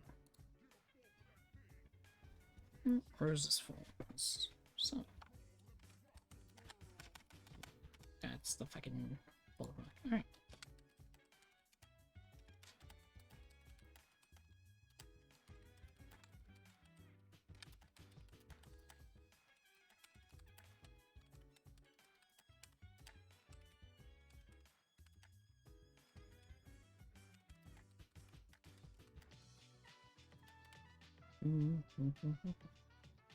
If you use a flying seal, what happens then?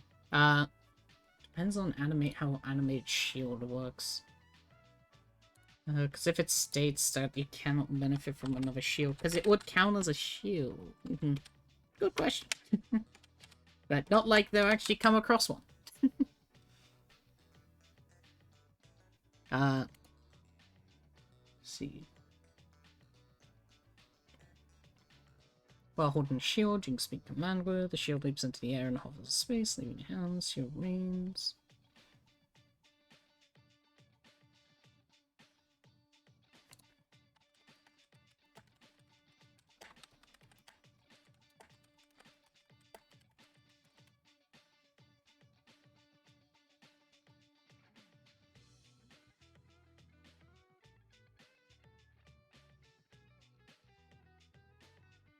Yeah, shield benefits don't stack, so animated shield wouldn't work. Alright. When you're hit by a weapon attack, you can use your action to sprout forms from your weapon. Attacker.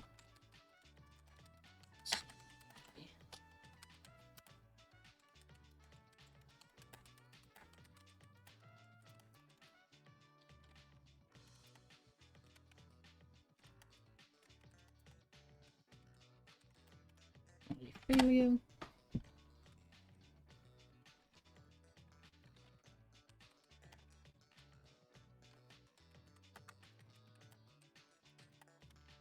On a failure, they take your weapon.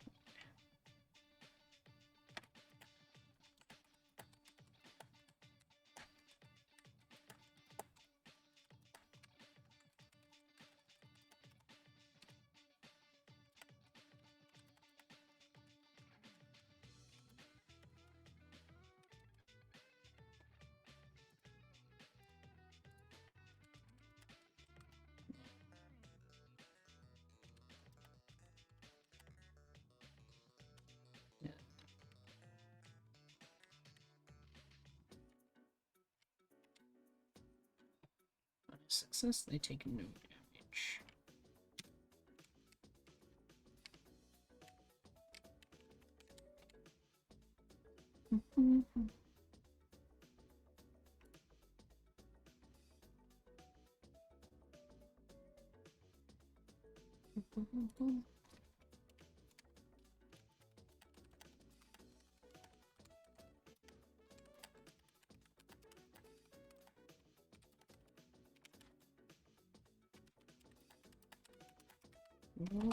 Small.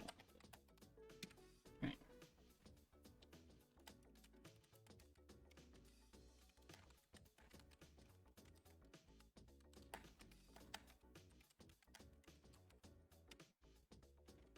Right. Next one.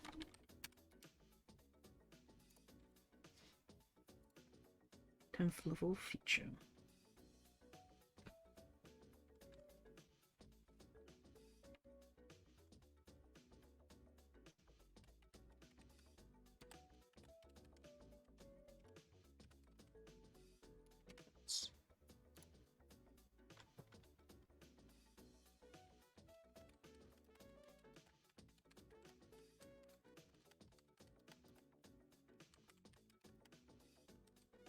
When you hit a creature with a weapon attack.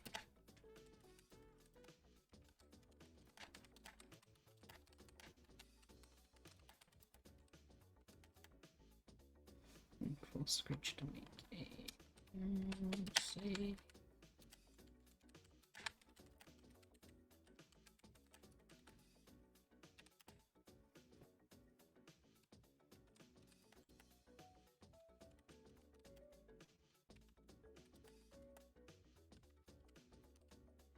Knife in a creature.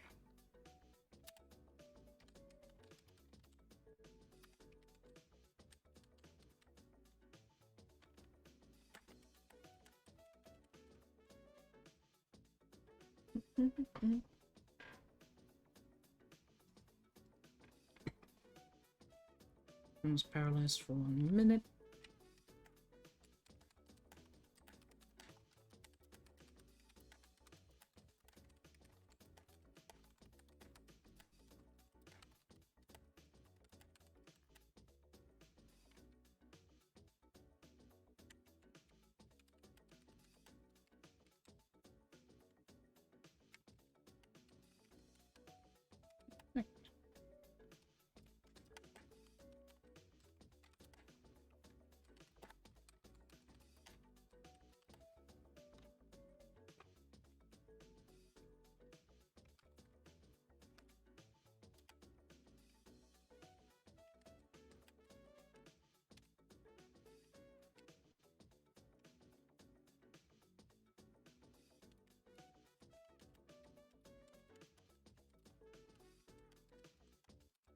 use this feature.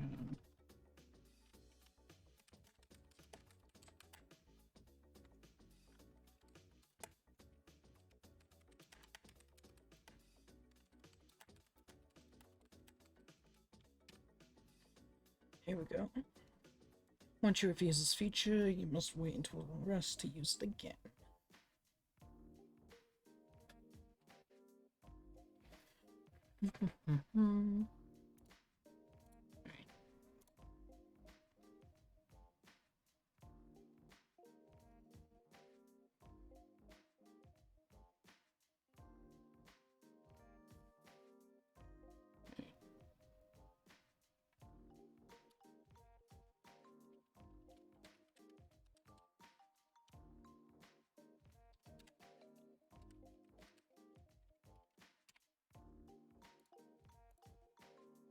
Gloomy Might.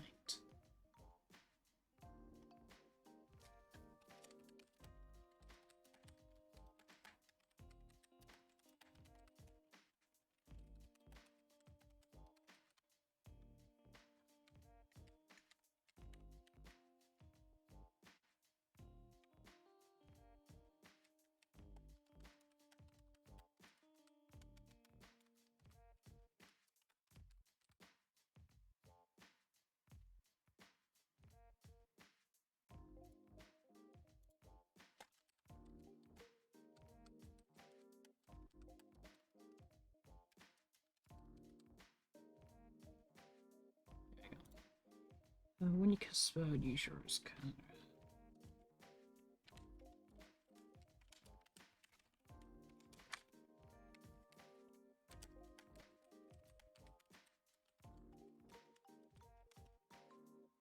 Yeah, it's basically like a packed weapon. It's the first level feature thing, Rose's End. During a long rest, you can do a 1 hour ritual to summon a rose-colored weapon. It takes on the form of a simple martial weapon of your choice.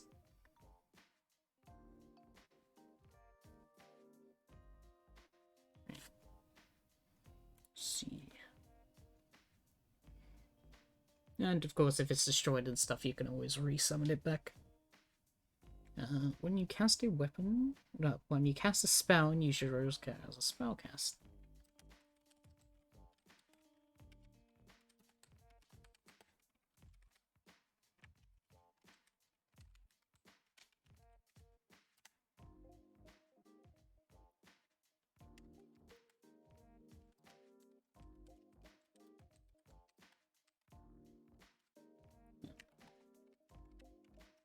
Deals an additional dice.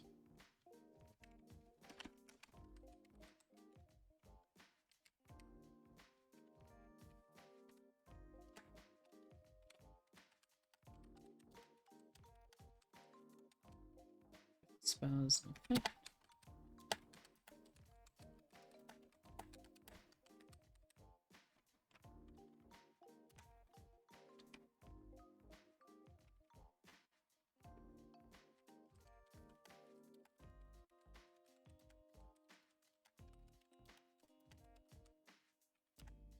Equal to your...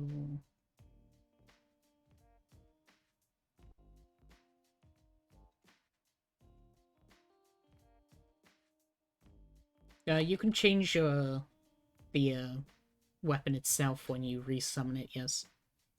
I'll probably like state that and all that.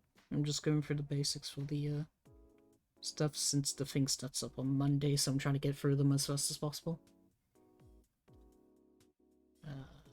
Spell rolls additional dice. If the spell is an effect, then the duration of the spell lasts for additional rounds equal to you.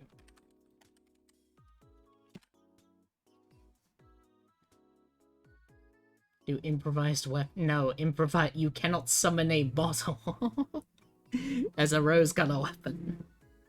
You could probably theme it. Just like have a dagger or something, but theme it like a fucking bottle. I know that one of my player characters in the past, Hino, they had a great club and they themed it as a giant sake bottle. So technically, you could do quote-unquote improvised weapons, but they'll just be normal weapons, retextured. Alright.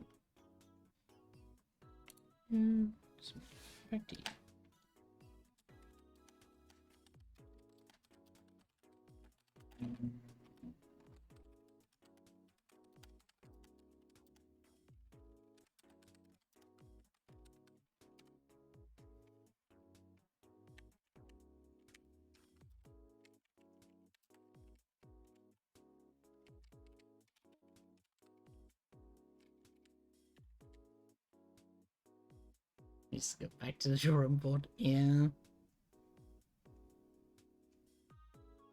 Alright.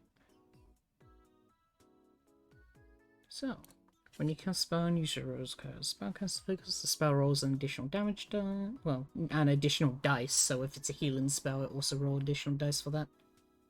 If the spell has an effect and the duration of spell lasts for additional rounds equal to your proficiency mod plus Wiz.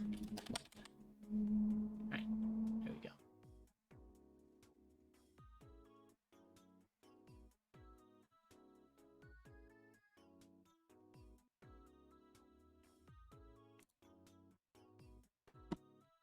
Alright.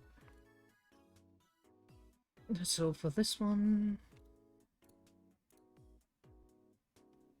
And yeah, they get the cool smites.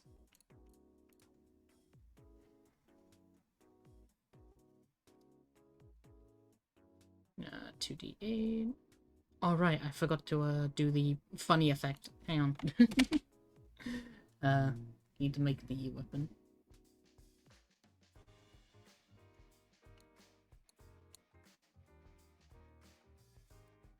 Oh, you're gonna... You can transform one weapon into your pack weapon.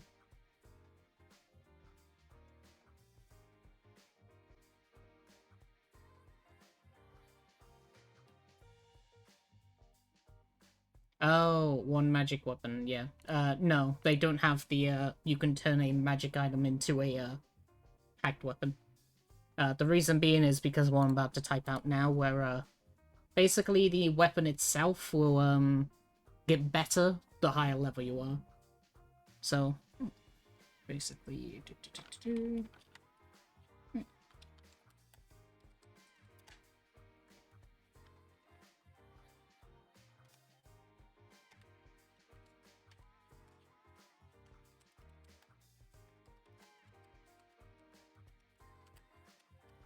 Actually, make it 4. 4, 8, 12, 4.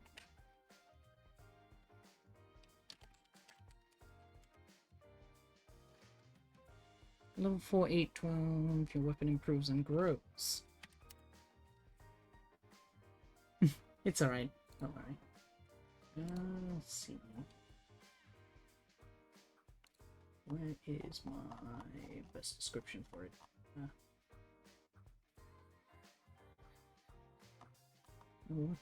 There it is. Alright.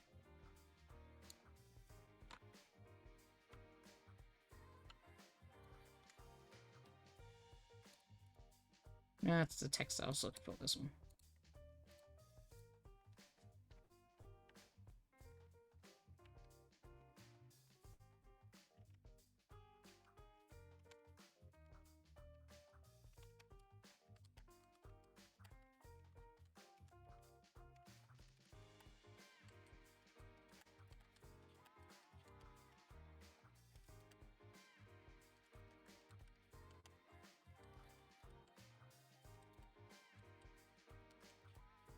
Gains additional effects. Gains additional effects as it becomes a +1/+3 at character level 4, 8, and 12. Gains additional effects as it becomes a +1.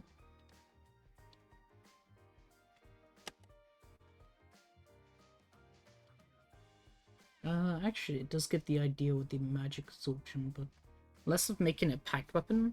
Instead, we can do something like... additionally...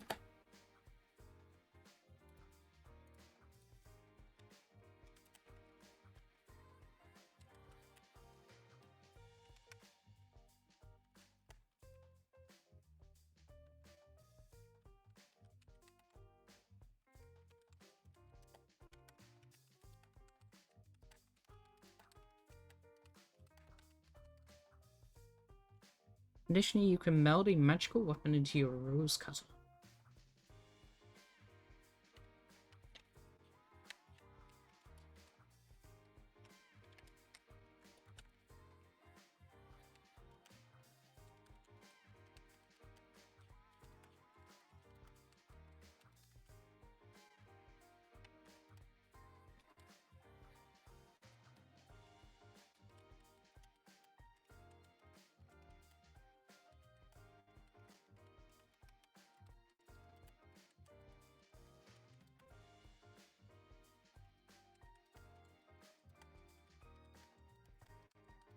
There we go.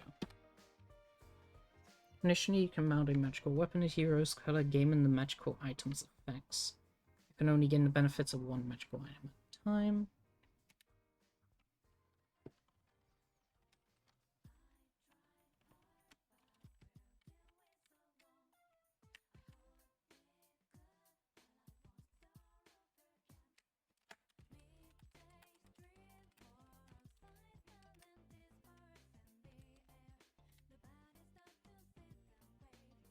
There we go. You can gain the benefits of one magical at a time.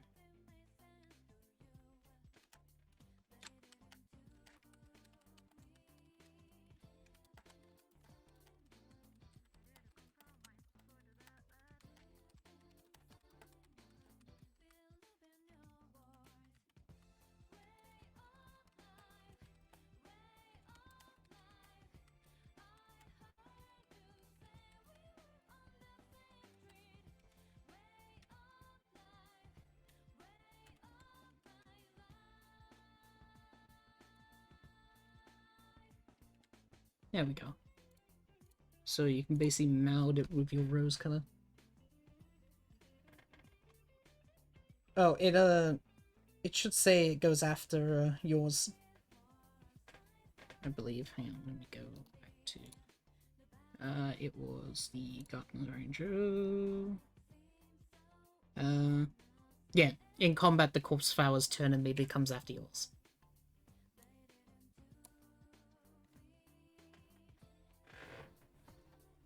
Right.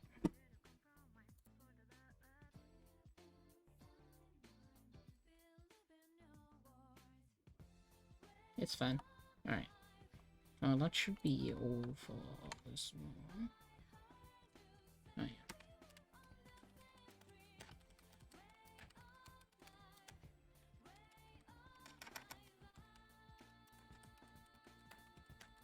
Times equal to your...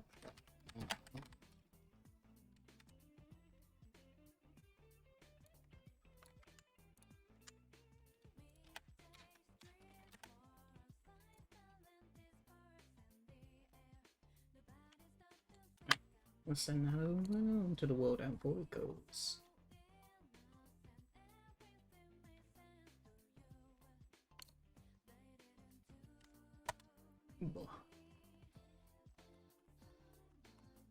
Alright, 2 subclasses have been done, and it's been 2 hours. It's an hour, an hour per subclass. Alright.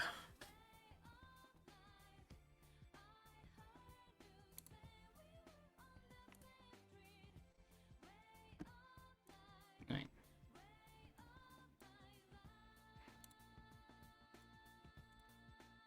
No, that's to change the color. Anyway, here we go. Alright, we just got Blossom. Alright, we've done all those ones.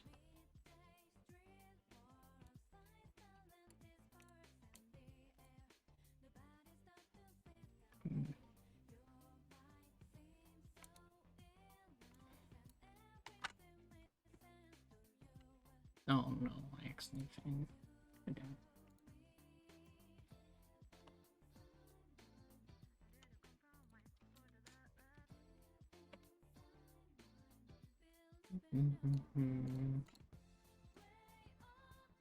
Alright. You did it!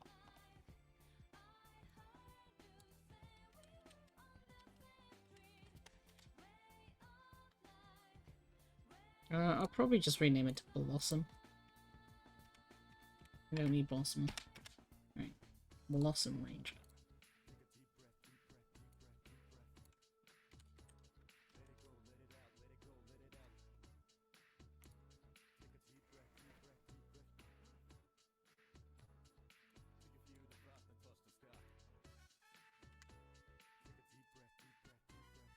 No, it doesn't count against the number of ranger spells. No. Right.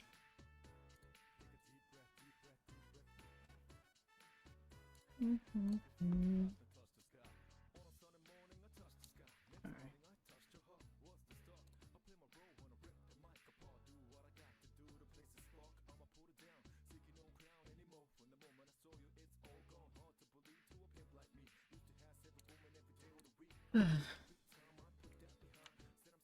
That's all.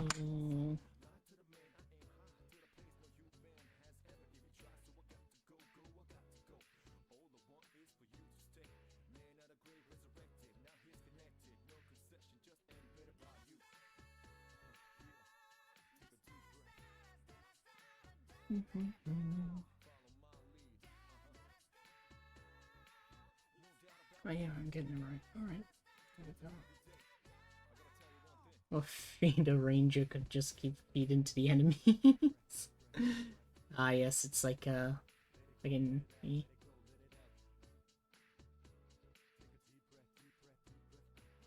So, God, wait.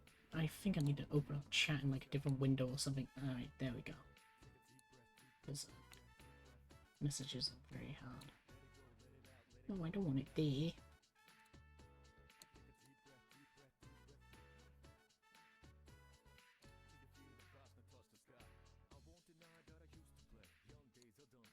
Right.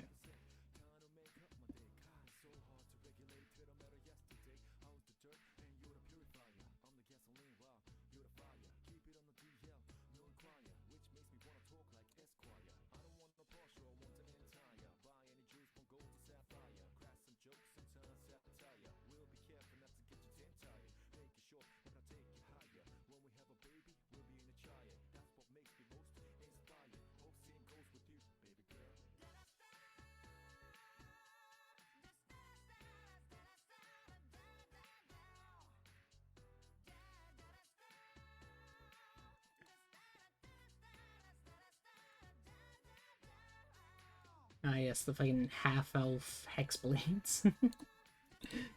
Yeah. I haven't had one on the online D&D yet.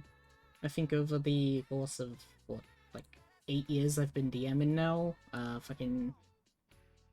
I think I've only had like 2 hexblade elves?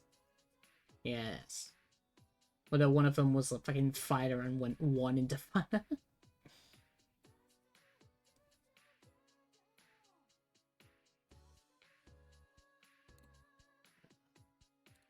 Because who goes champion when you can just take a single level into Warlock?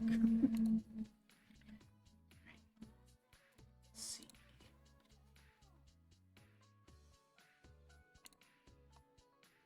Brown banners.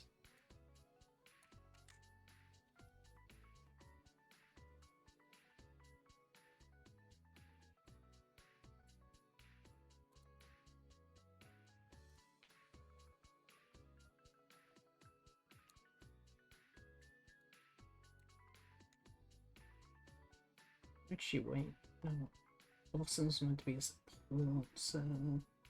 Rages not know kills. No, they do. Okay, we're good.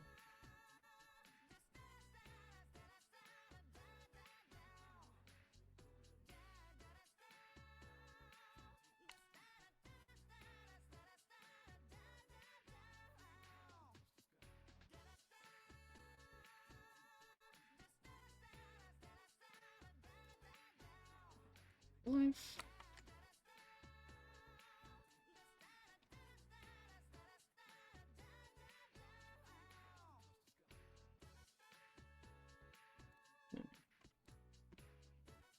Raised it. Right.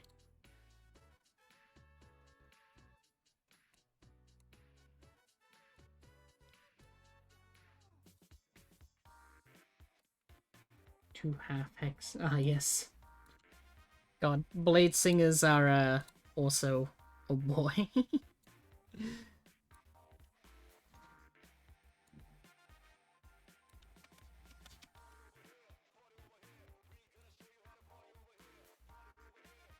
Yeah. I mean, I can't complain. I made an elven accuracy character. Haven't played them yet, but it's gonna be fun with that because oh boy. Although I think one of the best combinations for if you want to go haha funny elven accuracy build is Vengeance Paladin. Just go like fucking Vengeance Paladin, one level into Hexblade, and there you go. You have advantage for a full minute against one creature.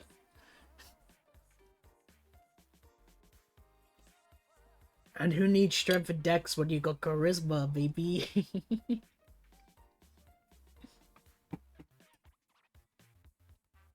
God.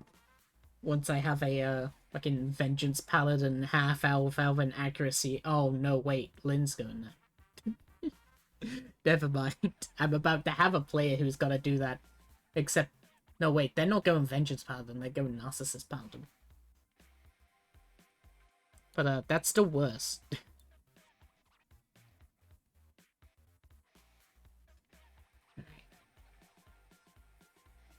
Yes, the build your own paladin subclass.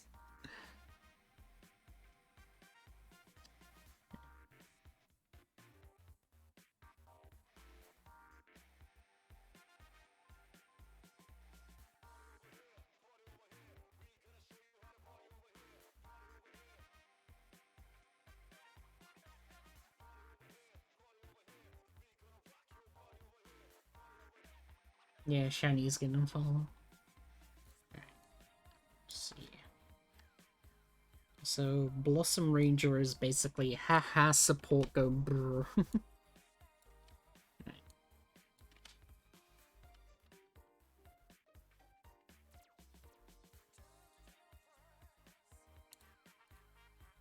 Laughs in Eldritch Adept.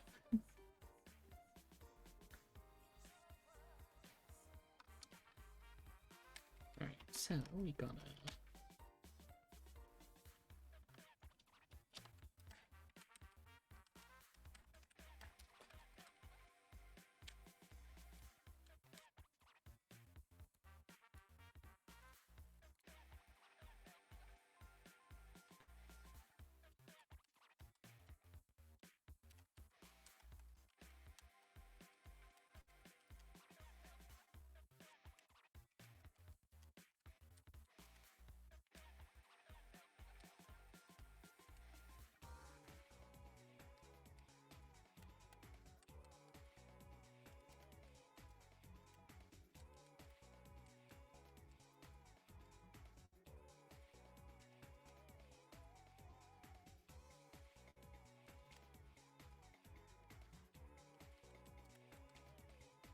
Alright, time for life palm.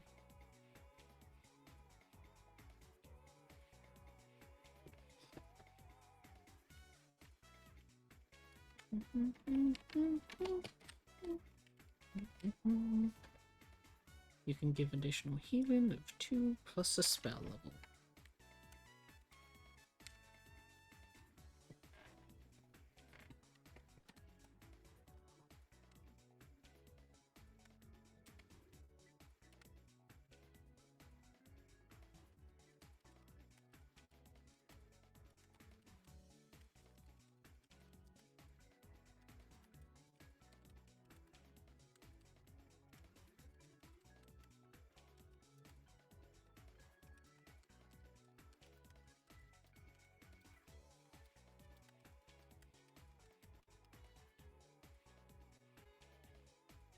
You can cast Cure Wounds or Healing Word without spells.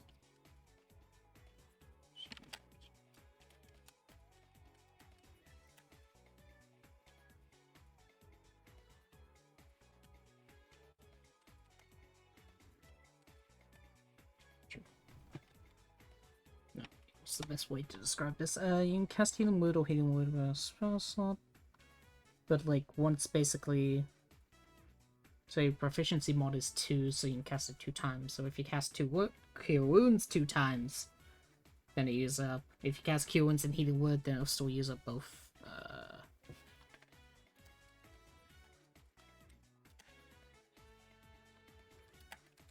Times. Once you have casted.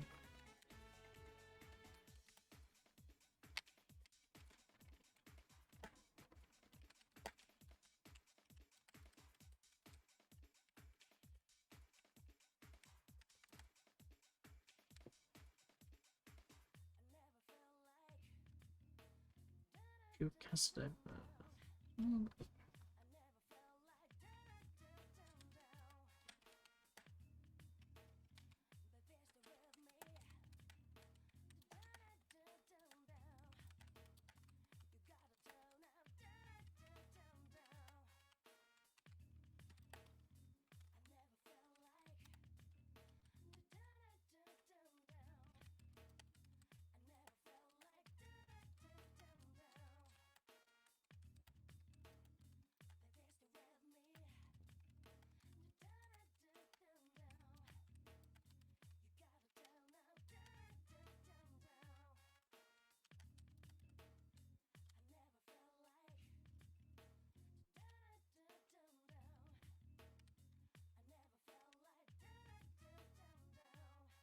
Instant Healing Word and Cure Wounds would use.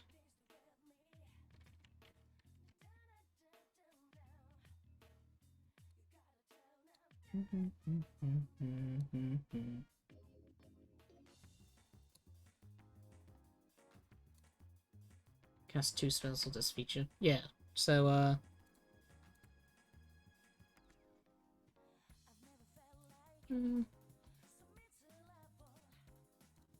basically, you can cast Cure Wounds or Healing Word without a spell slot equal to your proficiency mod.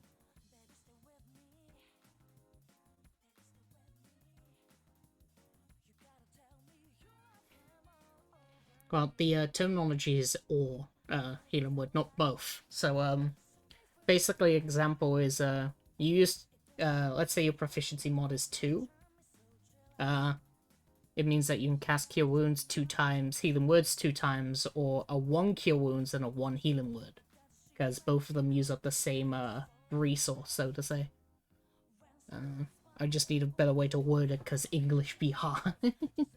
You can cast Cure Wounds or Healing Word without a spell slot equal to your proficiency mod. Once you have casted either spell the max amount of times, or both... Well, it'd be spent a total amount.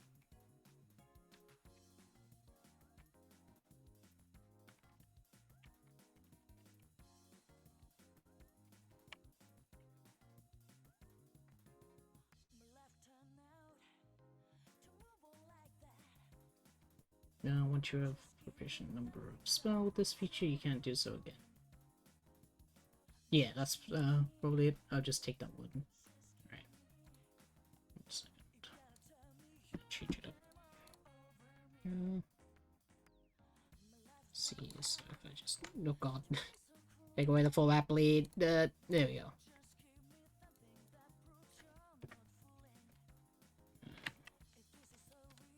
Once you have...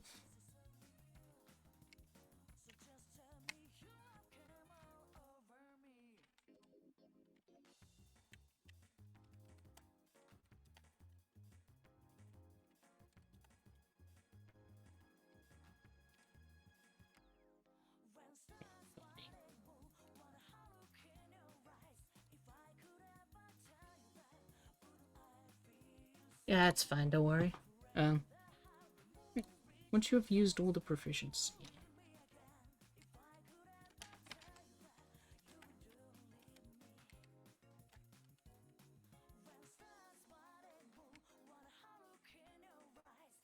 English shouldn't be hard. You cast Cure Wounds or Healing Word without a spell slot equal to your proficiency mod once you have used all the proficiency uses of either spell.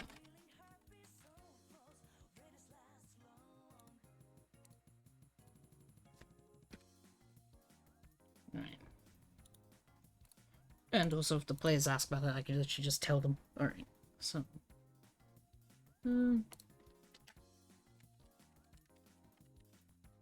Additionally,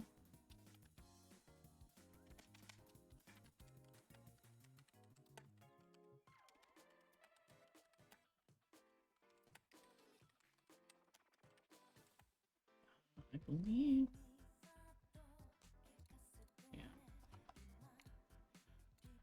yeah. I'm British. I'm the UK. English is my native language, but I still have difficulty with it. Let's see. Shadow touched as a good example of the sort of wording I need for this. Ah, okay.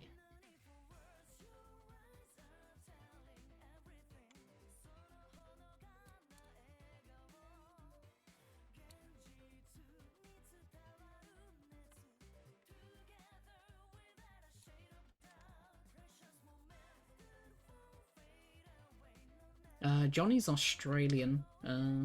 They I think they know it. I think English is their language. Looks at Johnny. Beady eyes.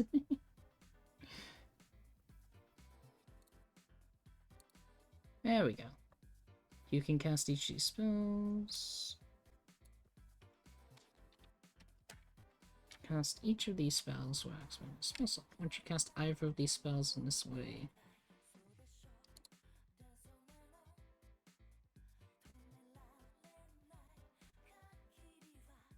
Alright. We don't need proficiency casted.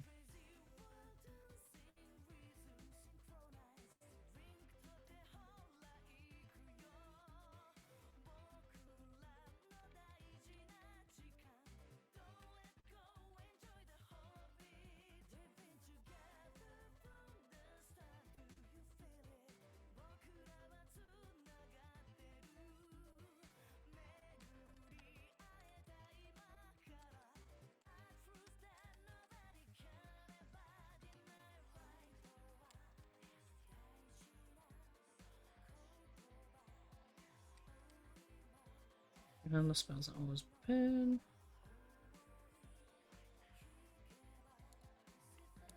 There we go.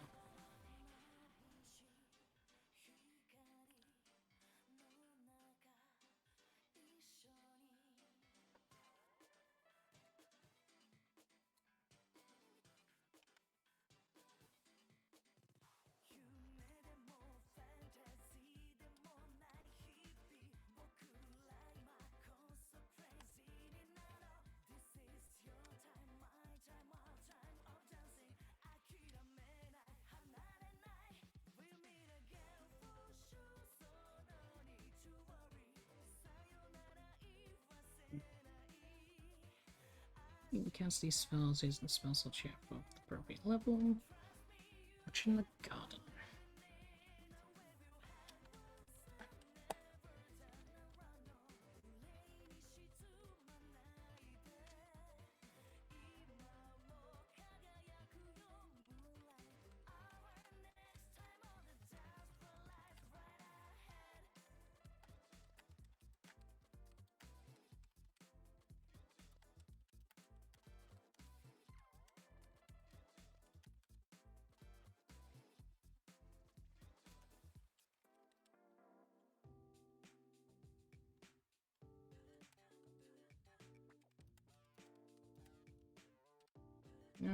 I have blossom to them.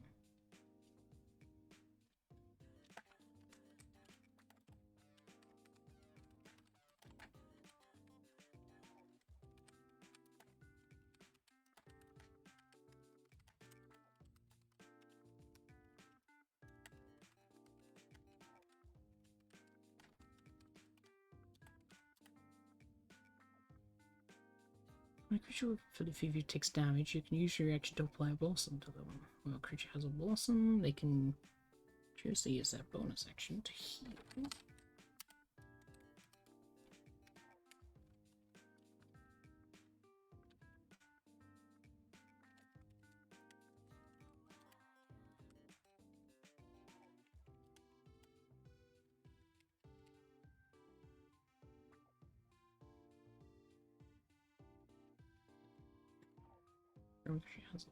Jesus, a bonus section to heal D10 plus your ranger level and hit points.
Ah, French.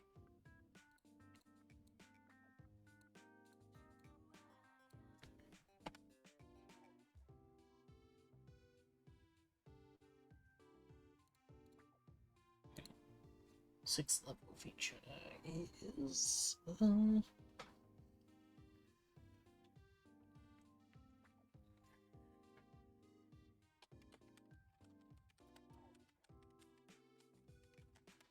also exposure. Maybe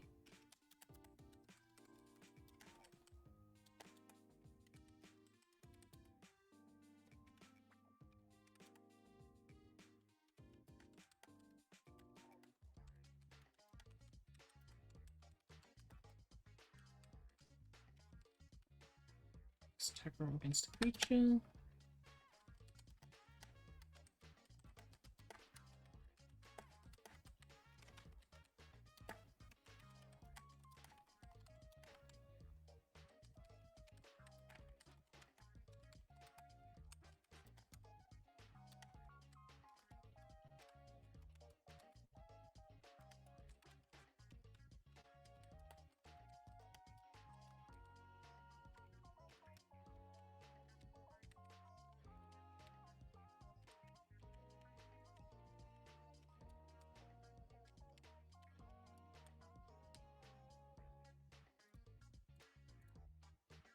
No, it's expand. You can choose to expend the blossom and deal additional point damage equal to D10 plus your range of the damage.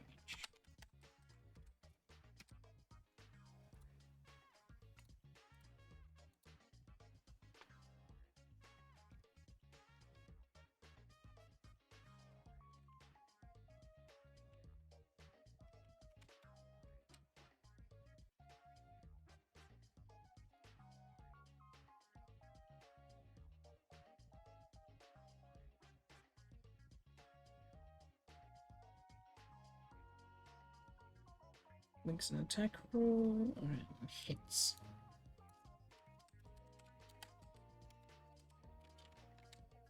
Attack roll against creature. They can choose to expend the blossom and deal additional point damage equal to D10 plus your ranger level.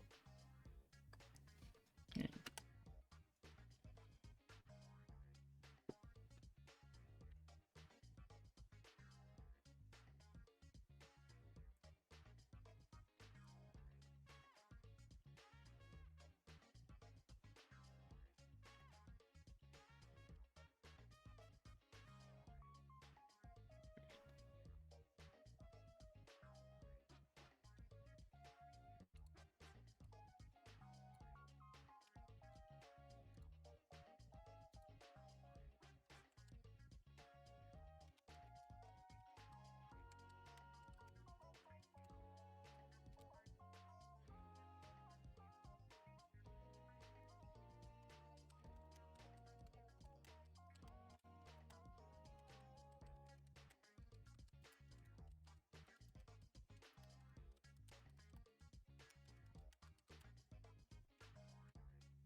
Boom.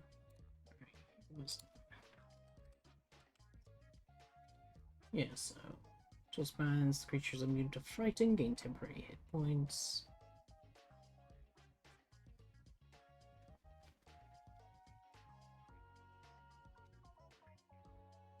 You from the spell. Yeah.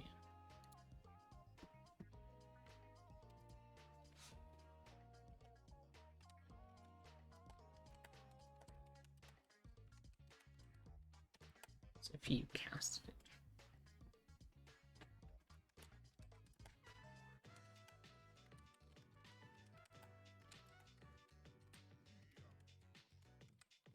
Alright, I should also put duration on this.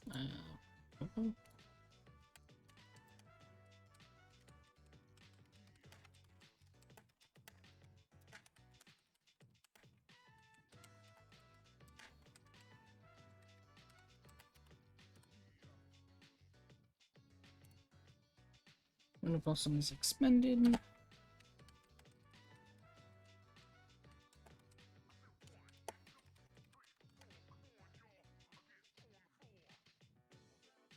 No.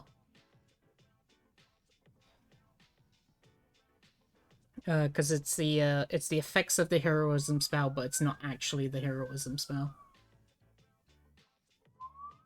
God damn, there's fucking sirens going on here, Southside. No more Simpson.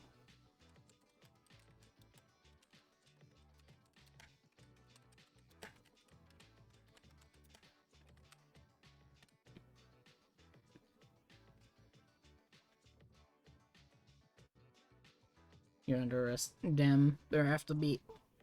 It's what I did back in 1999. Be born. Oh wait, I was born in 2000.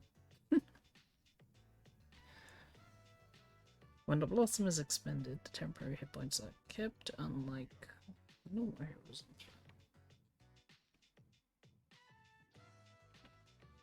heroism. Because it's just easier to just say the heroism spell.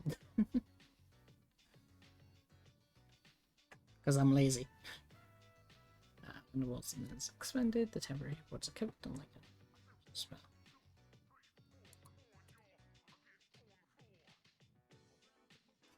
If you're born in 2000, it's called time travel, Johnny.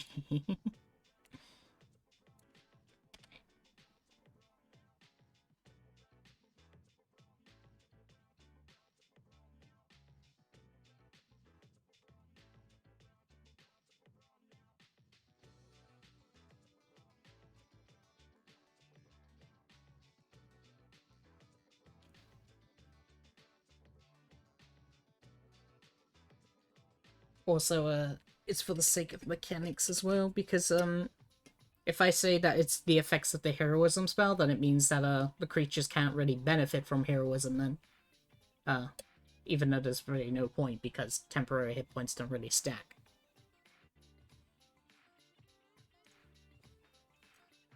Ugh. Right.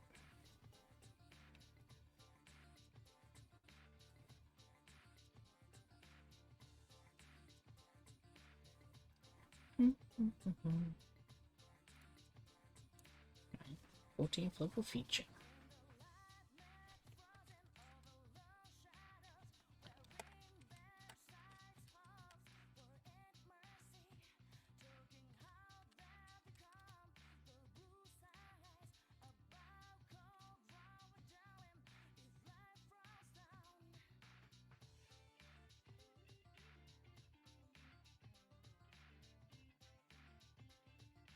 Yeah, it's that effect.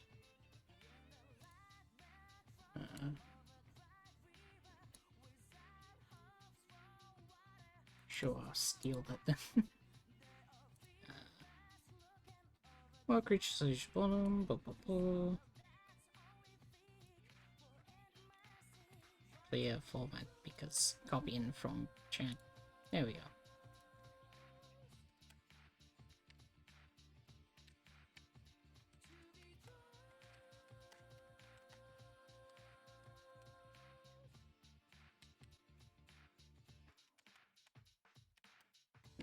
So interpreted geyser. Size 2.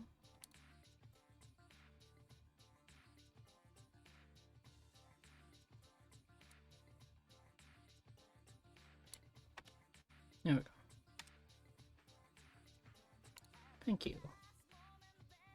While a creature has Blossom, they gain this effect. The creature is immune to being frightened.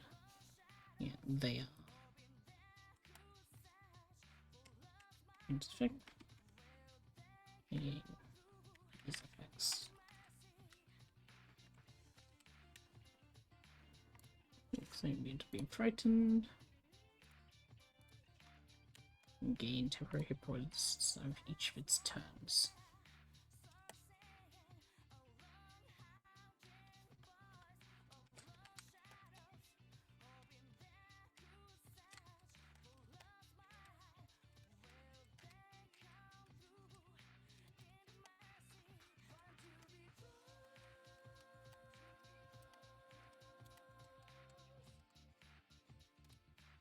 Alright.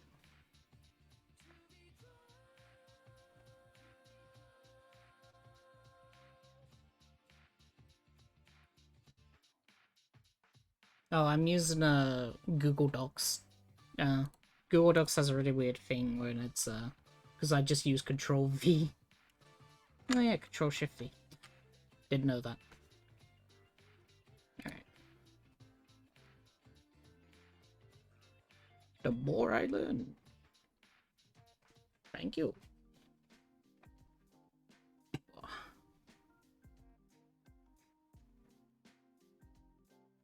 Alright. Prayer of the Catacomb.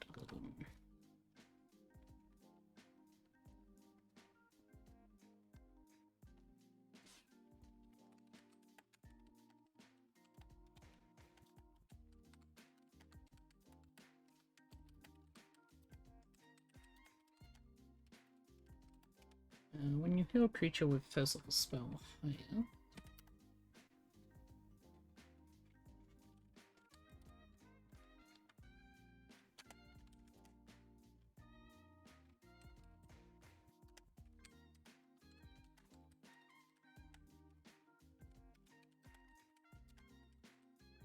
you can deal the same amount you heal.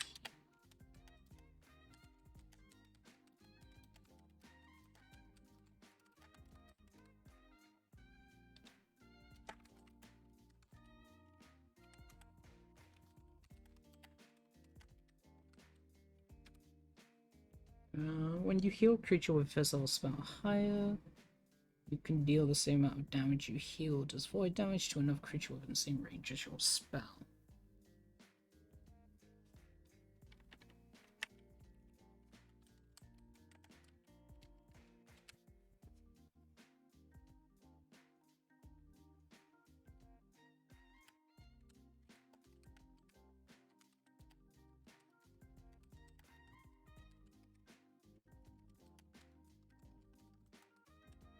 If the spell targets multiple creatures,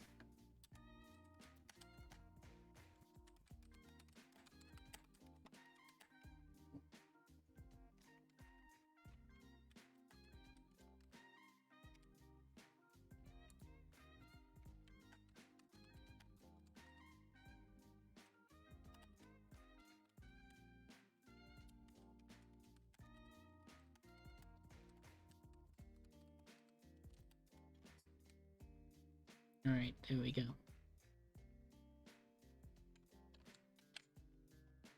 Done with that. Finally, Ranger's over with.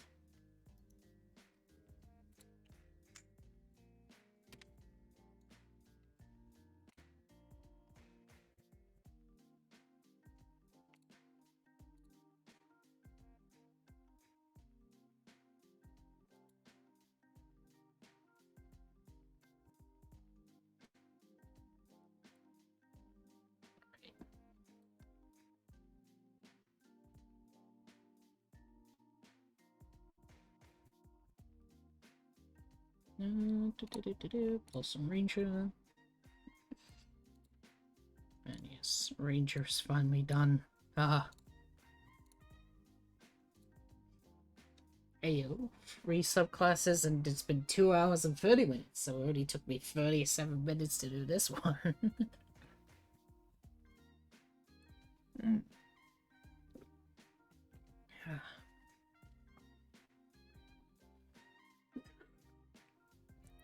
So 3 done. How many's left? 14 to go. Oh boy.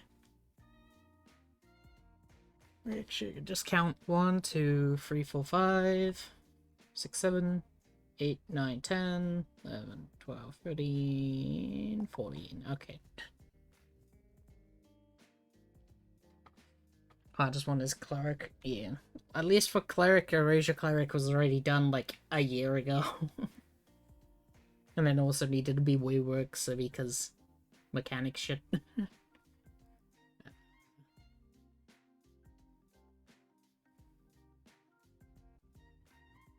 Let's see.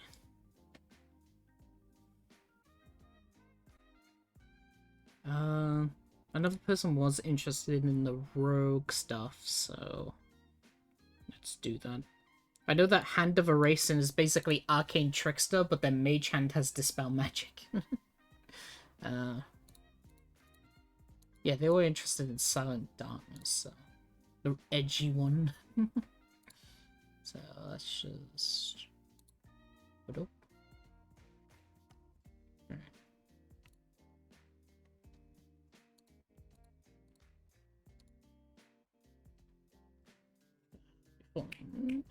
It's gonna be. Yeah, I guess we could work from the top up. I just need to get the layout of him.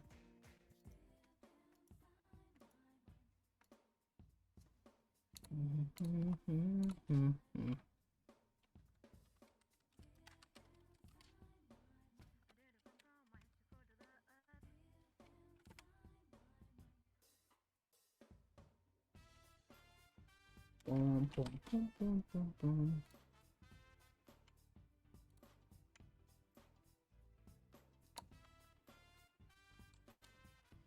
Now, do I call it Rouge in order to piss off Rogie, or should I keep it Rogue?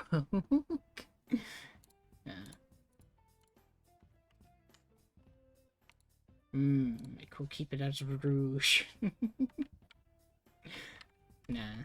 Alright. Rogue.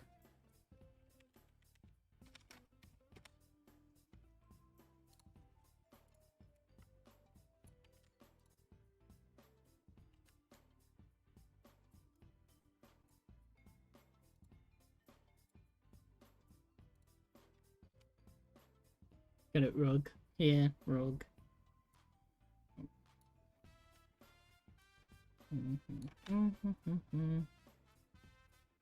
Alright, now I have to remember, it's a 9th level feature, not a 6th level feature. Oh, I never actually completed Flash Rock. Lamau. Yeah, just stick it then.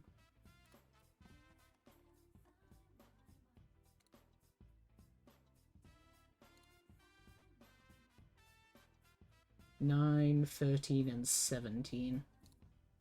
Okay.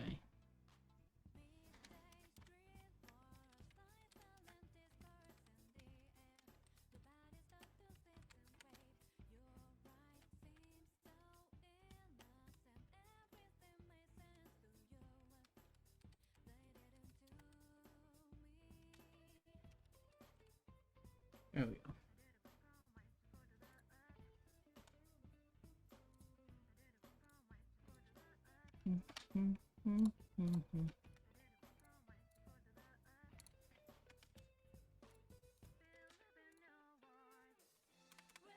Of life. Okay.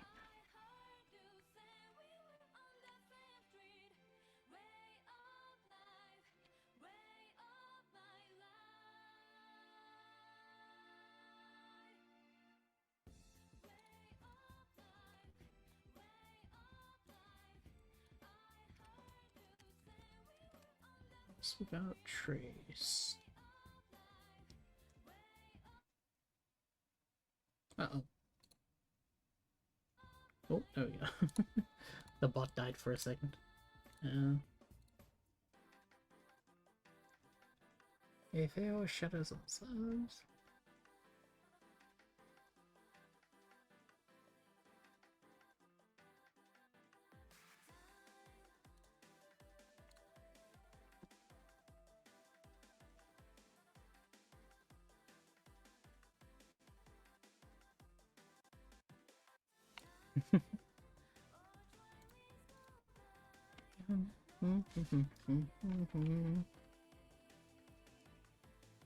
So we have a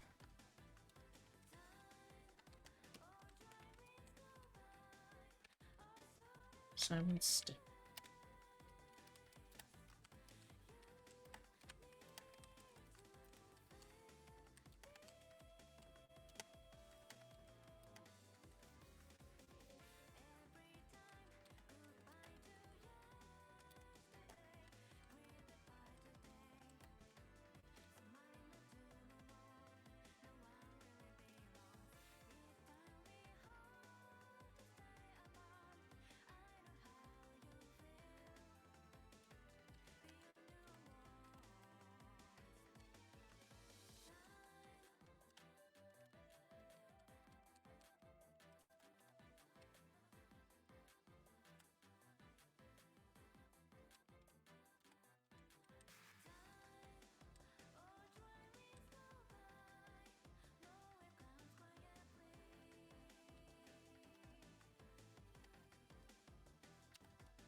When you make a stealth check, you roll advantage and can add your intelligence modifier to the roll.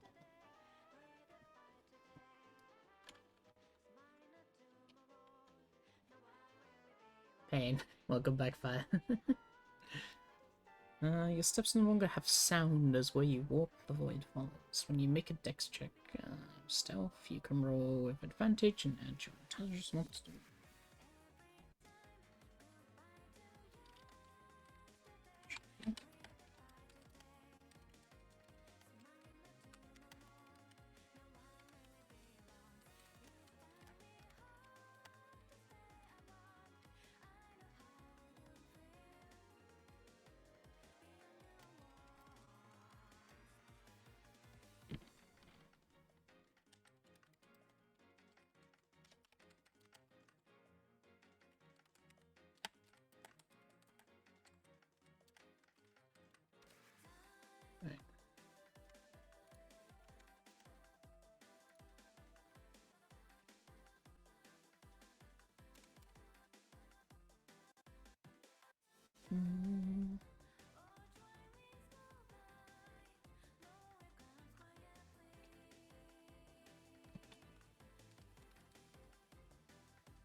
Nothingness within.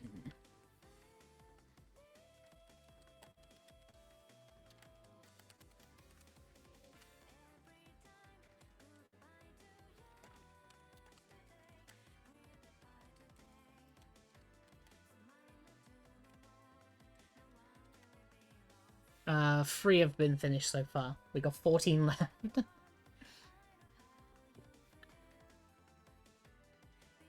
And all 36 would have been done. Your body has properties. Well,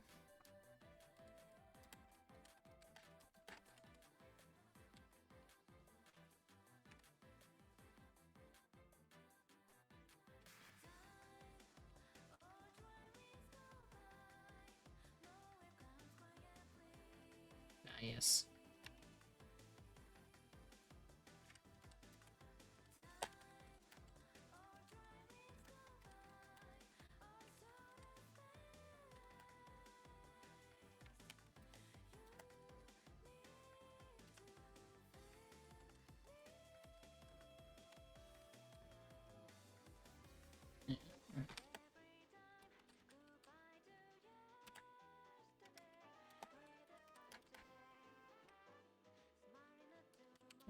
An action.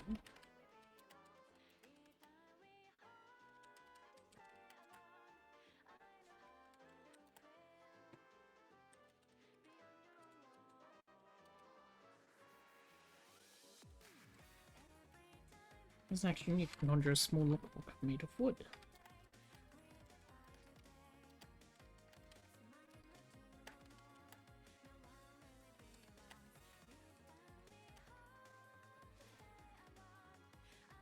As an action, you can conjure a small lockbox made of wood. The inside is bigger than the outside.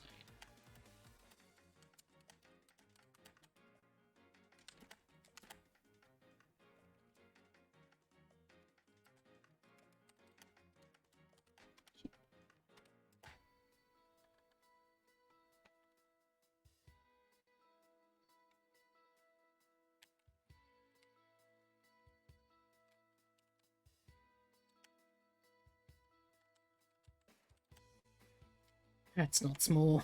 Alright, you conjure a 5 feet square lockbox made of wood. The inside is bigger than the outside, as the inside of the box is a cube.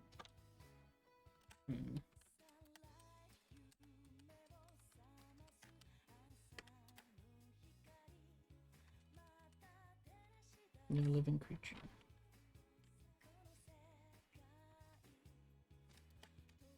Yeah, only objects.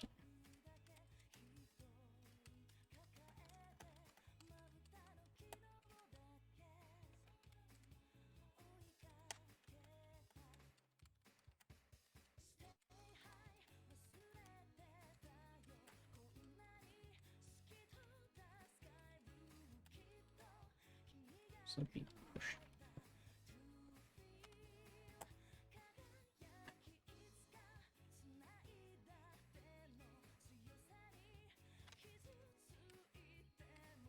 Wait, what? The inside is bigger than the outside, as the inside of the box is 100 feet cube.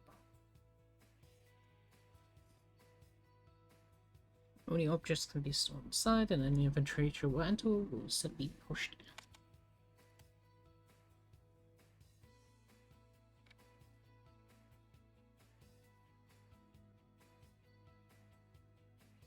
Your body has been altered.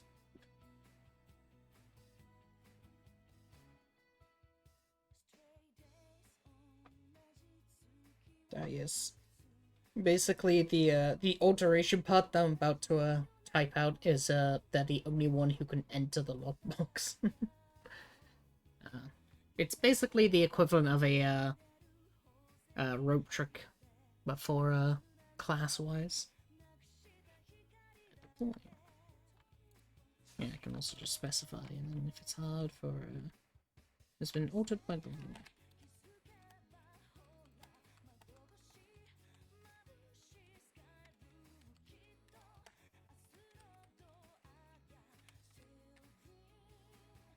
Usually impossible.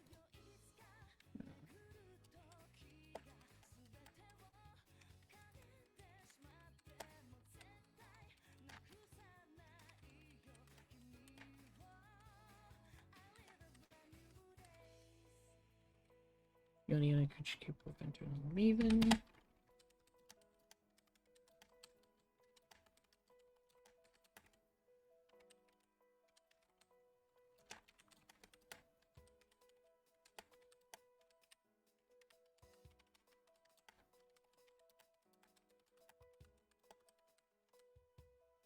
Off mode. You can only stay inside lockbox for a amount of hours equal to your proficiency modifier.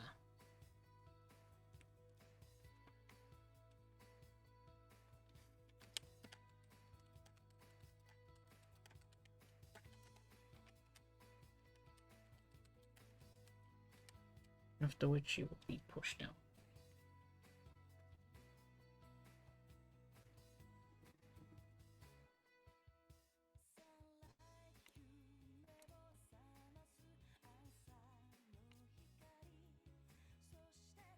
At the end?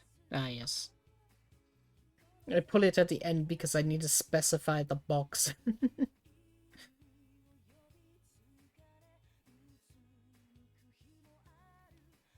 An action you can conjure the inside of the outside. You are the only creature capable of entering and leaving. You can...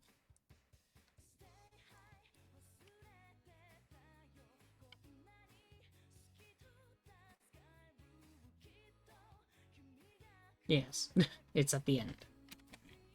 We gotta...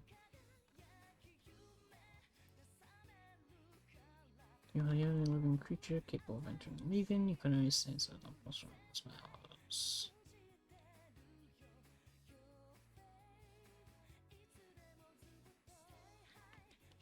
Let's see. How's the word for this one?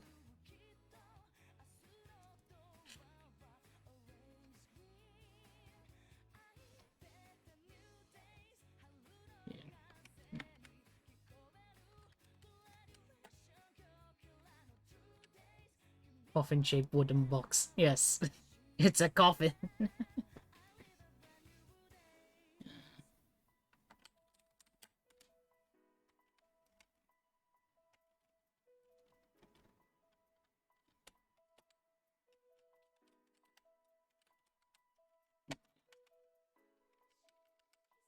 Minute. Let's see. Has AC 10. HP.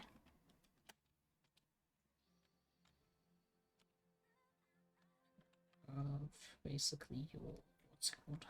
Rogue. Times 5.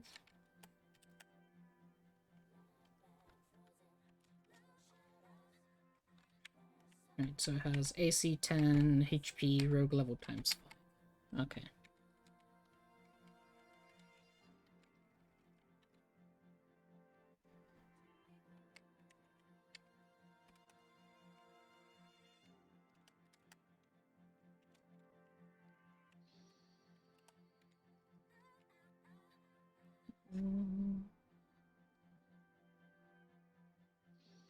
Bodies are objects. Yes, dead bodies are in fact objects. So you can use mended on them. Right. AC 10. HP is rogue level times 5. The inside is bigger than the outside, but well.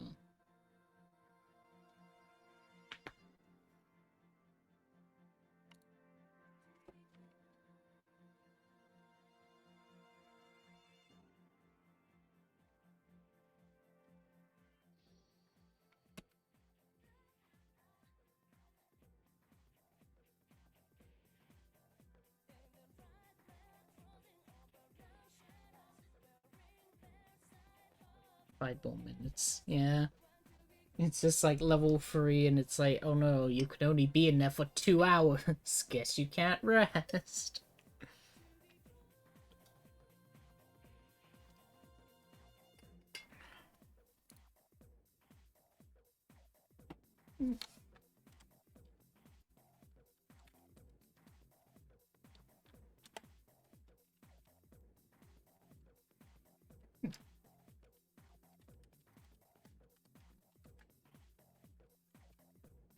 One inside.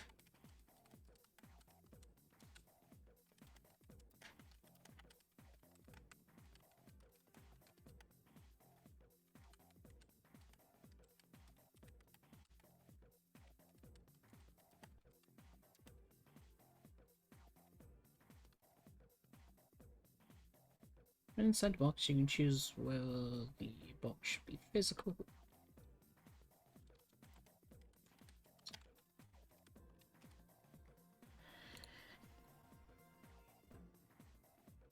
Or actually, it doesn't need to be inside the box. You can just go. You can choose whether the box should be physical or gone, as well as.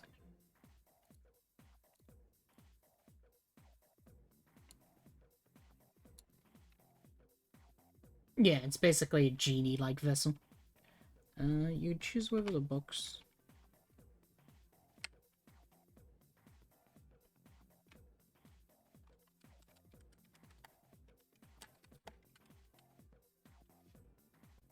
You can desummon the box.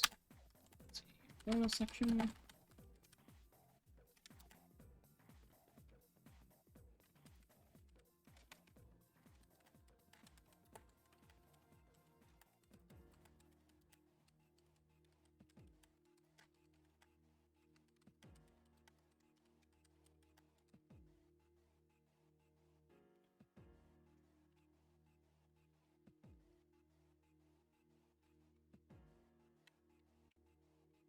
If you're inside it as you desummon it, then when you resummon it,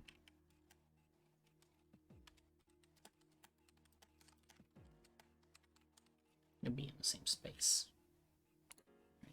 You can desummon the box as a bonus action if you're inside it. As you desummon it, then you...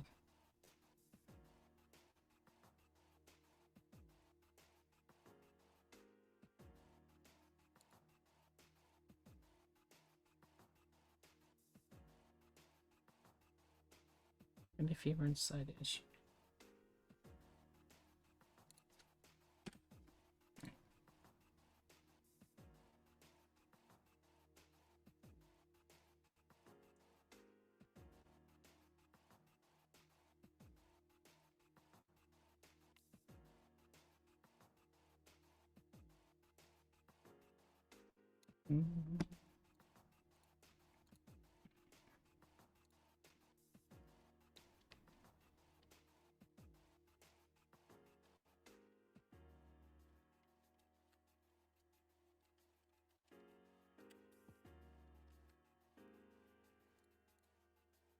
Speaking of Genie Warlock, there was a funny idea that I had for it where, basically Genie Warlock, like an Echo Knight, specifically it could be like a 7th level Echo Knight, 1 Genie Warlock, and you could just put like your fucking Echo Scout out of your Genie bottle.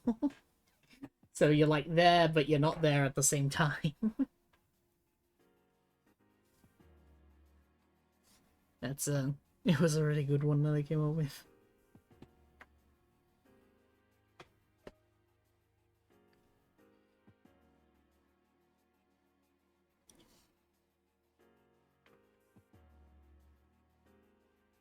I'd be afraid to pick Genie Warlock because of what you said about every Genie has Look, I'm just gonna say this. It's always a Genie that's caused the most problems so far in like all of my previous games and all that. It was always the Genies. They always were the like bringers of chaos. You know, they could literally go, "Oh yes, take a seat on this chair." You sit on the chair, and next thing you know, the entire ward's blown up. And there you go. Fucking Genies are terrifying in my world. I really don't like it when people summon Genie. Because they're bringers of chaos. They're Kaheli's followers for a reason.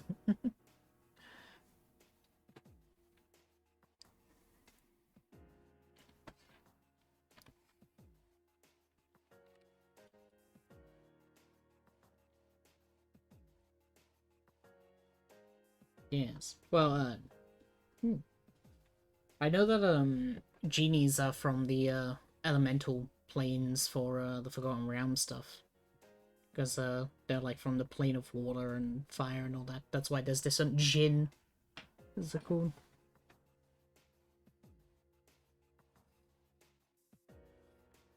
Because, I also took the same premise thing where basically Genies are from the elemental planes. But that's because fucking the elemental planes are under the control of my Chaos God.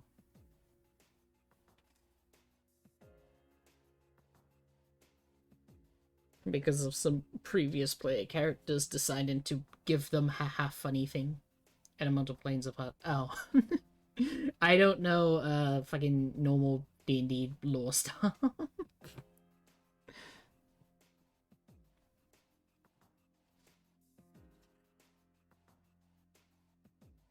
Which for these?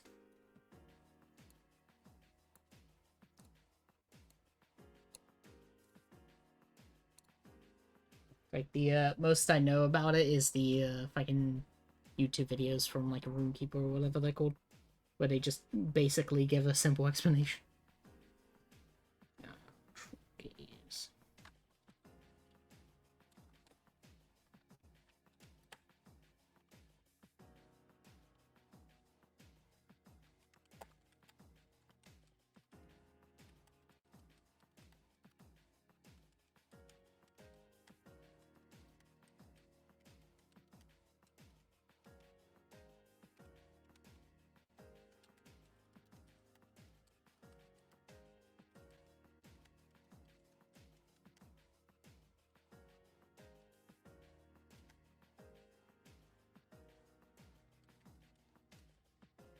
Spectral key.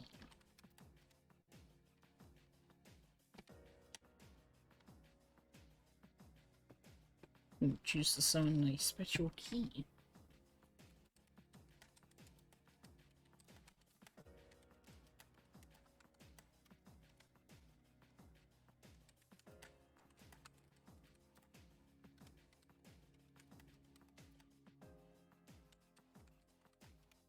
While you hold the key and move 5 feet of a creature.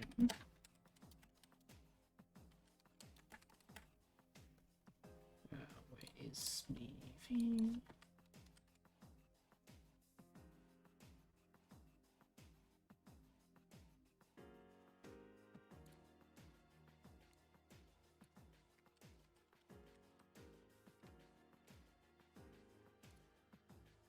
There it is.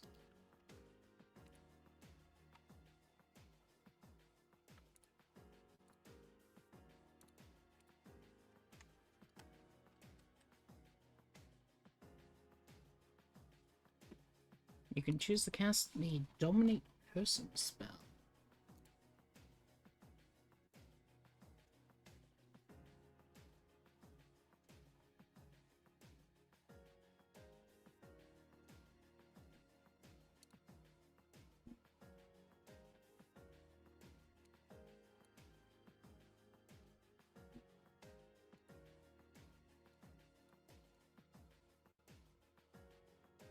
Yeah, let me just get my cherry. There we go.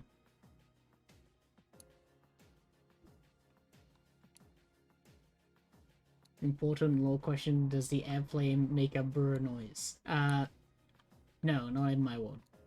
The elemental plane in my world, there's actually an entire lack of sound.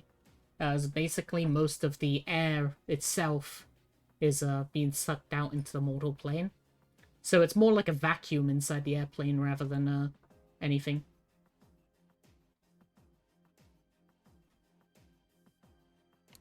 It's why if you go into the elemental plane, since it's a vacuum, you'll need special equipment. So, spacesuit, Lamau.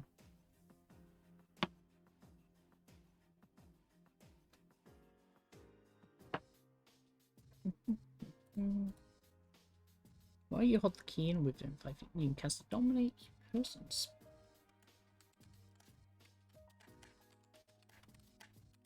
A range of touch.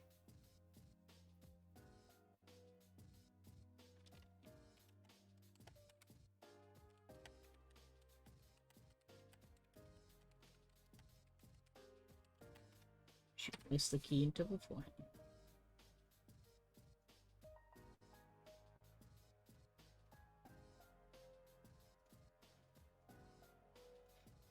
Vacuum plane is the other elemental plane. Not in my world.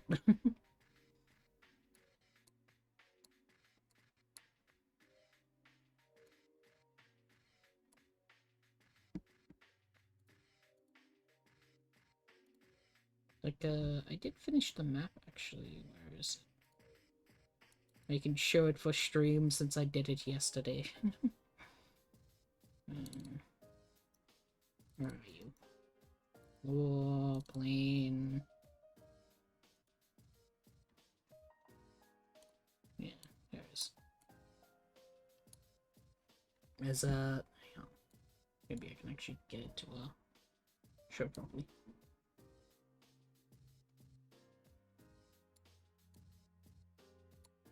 Right, so yeah, this is Ferra, my world.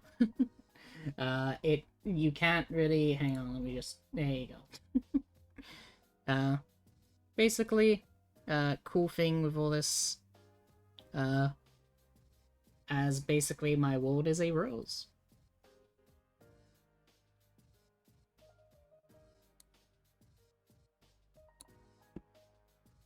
I guess I could go through it with so the actual plane itself, the mortal plane and all that, is here. Where it's got the ethereal, astral, because like the world tree. Less about the world tree, more like the world itself is the tree, sort of thing, basically. Unless the world tree's like that. But yes, my entire world is basically a rose. Each petal is an individual continent. And the leaves itself are basically different planes of existence. The Twilight Plane is the thing that connects everything up, as it's the between planes, basically. There's 144 continents in my world. And basically, yeah, there's 144 petals on the world, basically. The ethereal plane and the astral plane are like the same in the actual mortal plane area, since the ethereal plane is basically the mirror world of the mortal plane, and the astral plane is the space between the petals. So when you want to go to one continent to the other, basically you have to travel through the astral plane in order to get to a next continent.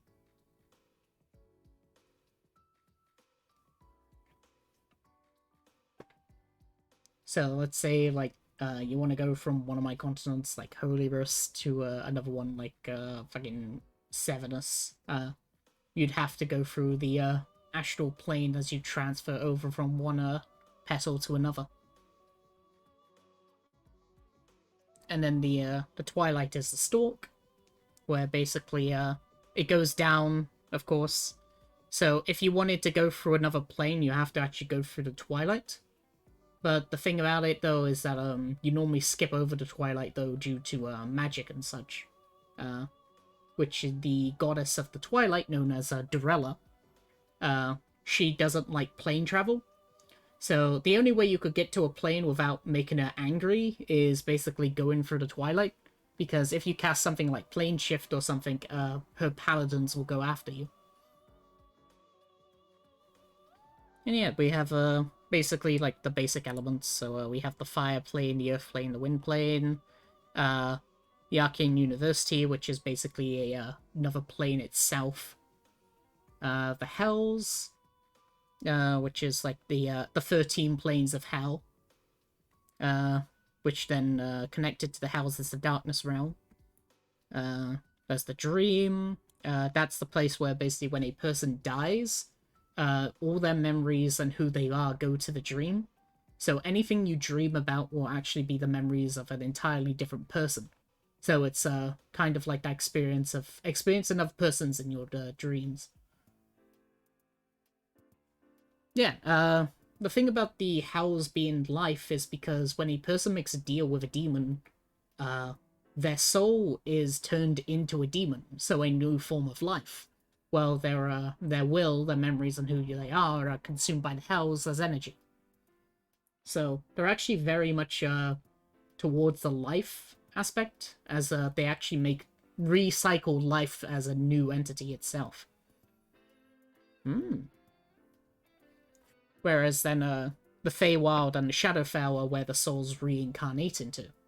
So, for example, and depending on your alignment, you'll go down into a separate, like, depending on which plane you go into. So, if you're, for example, a lawful alignment, you'll end up going down into the Feywild. Well, a good alignment, not lawful. DnD, Wash Memory, and Sticks. Sort of thing.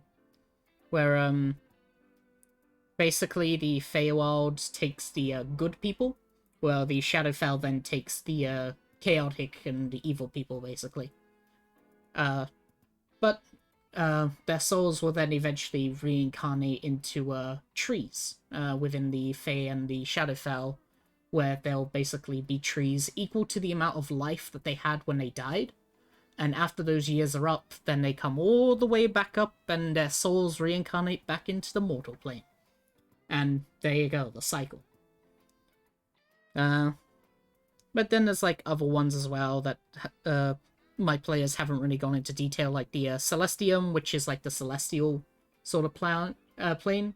They're the not angels, as angels are actually mortals in my world, but they're known as Sephiroths, where basically they're angel, well, sort of angel-looking things that take direct orders from the gods. So if a cleric or something can't do anything, then the Celestium will come down and interfere with them themselves. Distortia is basically the funny plane. That's all I can really say. I don't want to spoil much with that one. And Limbus is a mortal created plane. Basically, it's a storage area that contains every single item ever made. And it's basically when you go into a dungeon and open up a chest, you'll find that item in the in a chest. Oh, I wonder where that came from. It came from the Limbus, because basically any dungeon, any sort of random mob drop, anything like that, comes from the Limbus storage plane. So it's why you could go into a dungeon and find a completely random item that has nothing to do with the dungeon, because the Limbus. Yes, it's a random loot generator. Basically, when I roll for my items, and it's like, wait a minute, this item doesn't really match up with like the location around, it's because of Limbus, which has like interfered with basically the dungeon itself. Specifically, it runs on greed. Because Limbus, again, mortally created. It was made by a very important character of mine known as the Greed King, where he stole a shit ton of items and started disputing them around the area for more greed. So, pretty cool. Then we got the Abyss, which I'm currently doing a good old thingamabob for campaign. I'm running 2 campaigns at the moment for the Abyss, known as Chains and Shackles of the Abyss, because in total I'm running 9 games, Lamau.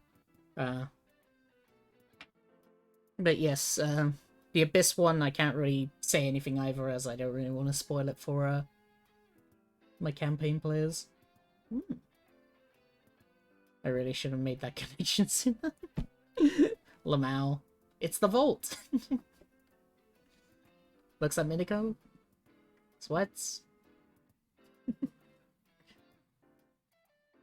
Context, basically one of my players is like the direct descendant.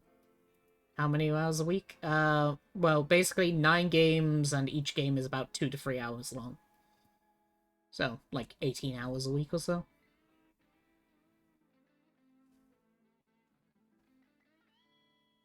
People. Do the copy pasta? No.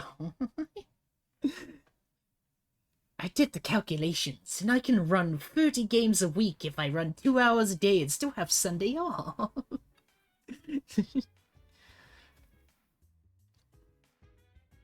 But yes, the further down the flower you go, the closer you are to the aspect of death, and the higher you go up, the more closer you are to the aspect of life. So, the aspect of life basically is the preservation and, well, you know, being alive. That's why basically the mortal plane is one of the highest ones. Well, death is basically things that shouldn't really, shouldn't be alive, or more of the fact that, like, it brings back life, sort of thing. As death is a cycle. Oh no.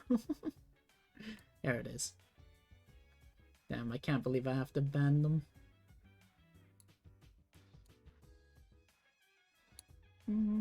But yes, there you go, a little lore, bit distraction, haha. Now I go back to this. Bum, bum.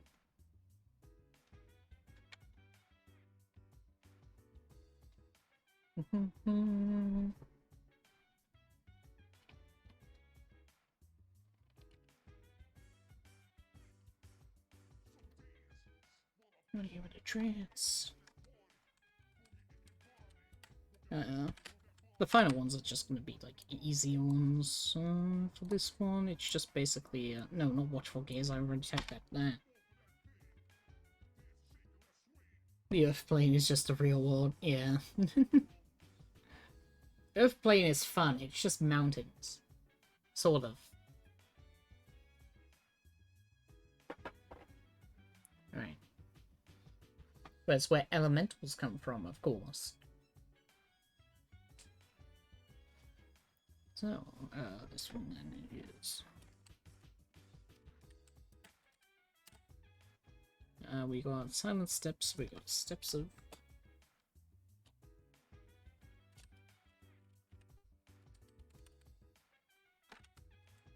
Steps of nothingness.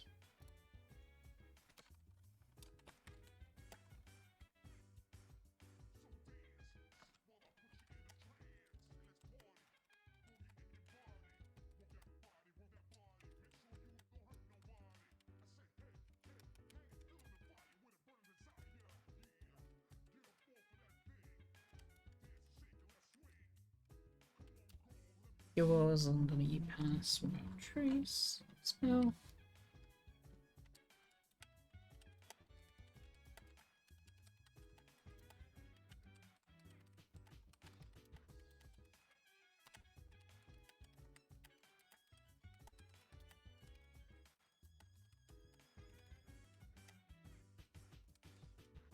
Two.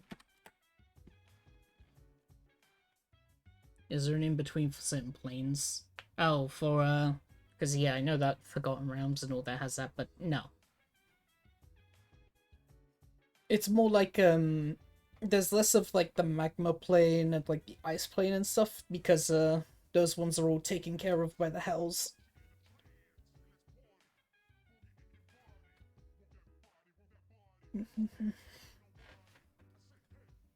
So, like, the plane of Hellfire is the, magma plane. Yeah.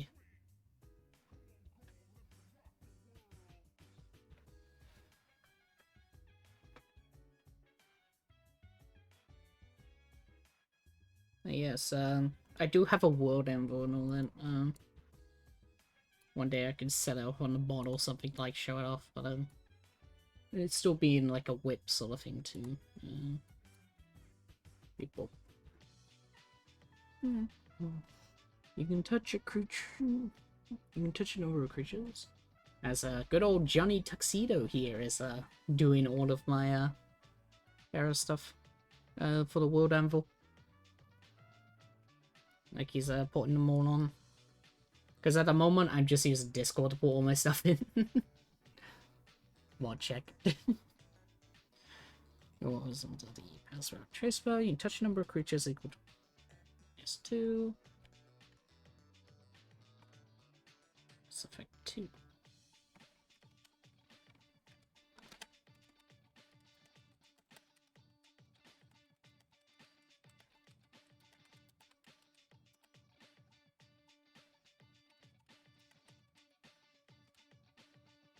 You know, contractually obligated. Yep. You don't have a choice now with these streams. You have to watch them. If you don't, you're fired. I get paid in exposure. Yeah. Like, yeah. Every year, at the server and give you your exposure pay.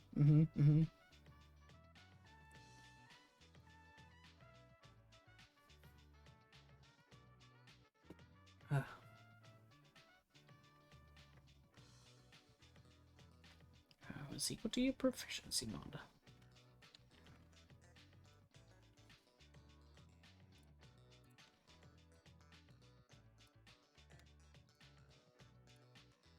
Once you collect all 4 exposure stones.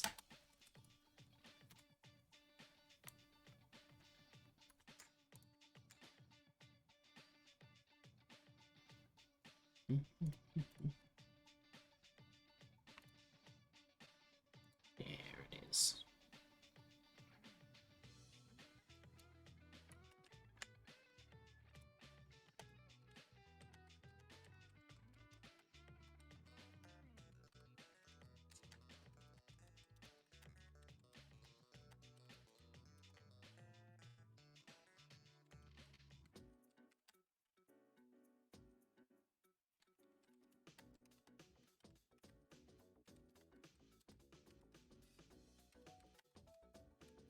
If the creature lacks a forehead, then you can place it into anywhere you are capable of touching it.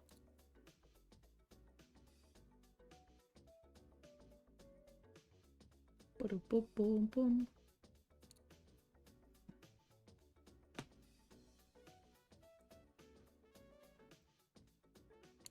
Yeah.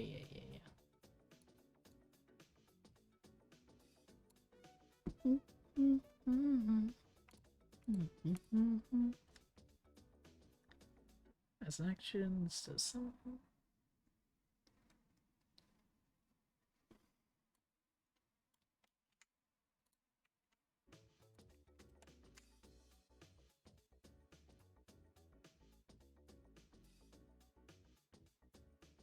Alright.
There we go.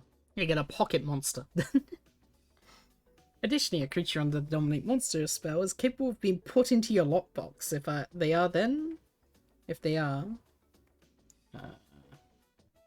are, then the spell duration is paused and the concentration ends until you take them out again as the creature is frozen in time. Right.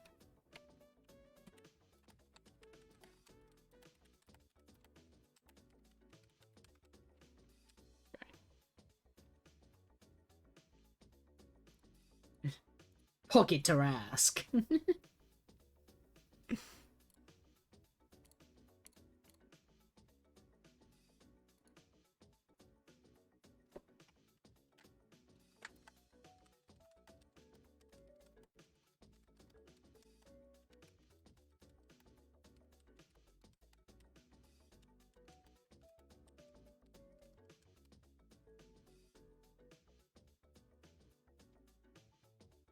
Yeah, wait, how long does Dominate last? Let's see. An hour. Oh god, yeah.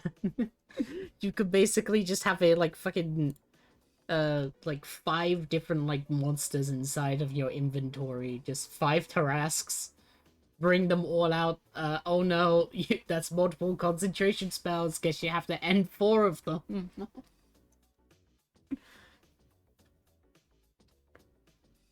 Explodes. But yes, you can in fact just walk into a town, pull out a Taras, end concentration, and run.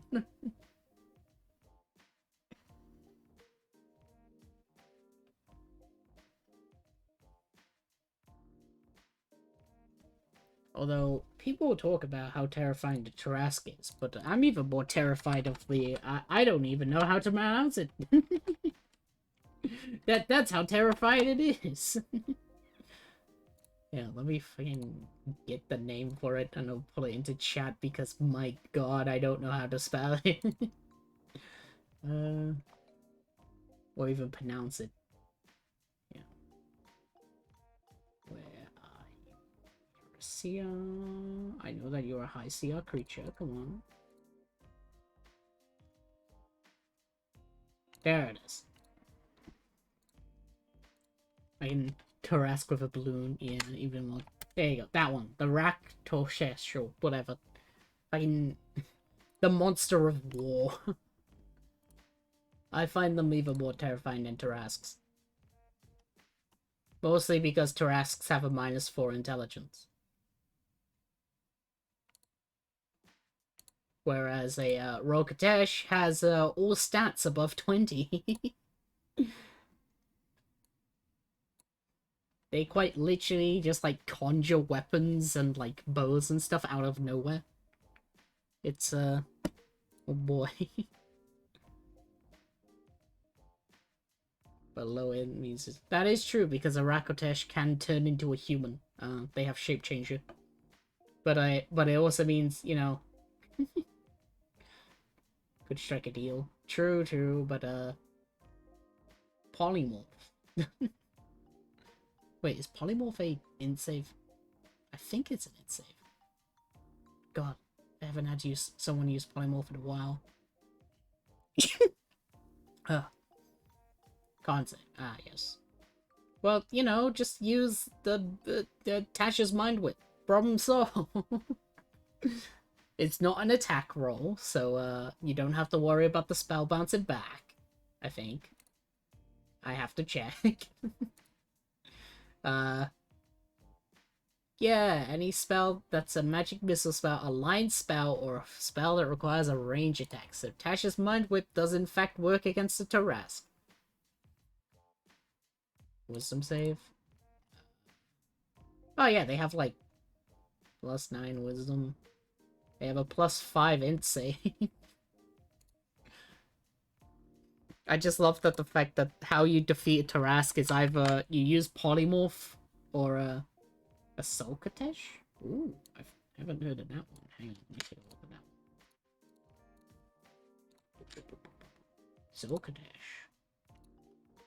Sulcatesh. Keeper of Secrets, Queen of Shadows, embodies fear. Ooh. Queen of Shadows. Ah yes, the innate spellcasting. Already terrifying. Magic resistance. Arcane Blast. Conjures orbs of magical energy that plummet to the ground. Ah yes. Fucking arcane cataclysm. Yeah, I see. Consume magic, so they basically eat it. Get maddened. Yeah, fucking Rakotesh and Dwelled. Let's see. Alright. This one. Rogue is done. I can finally cry in the corner. But now I have 2 more. There we go.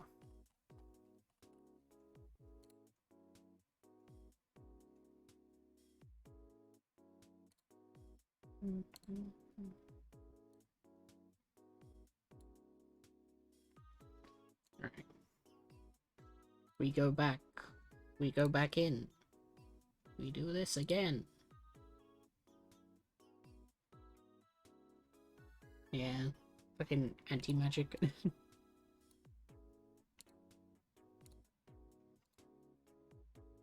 Hand of Erasing.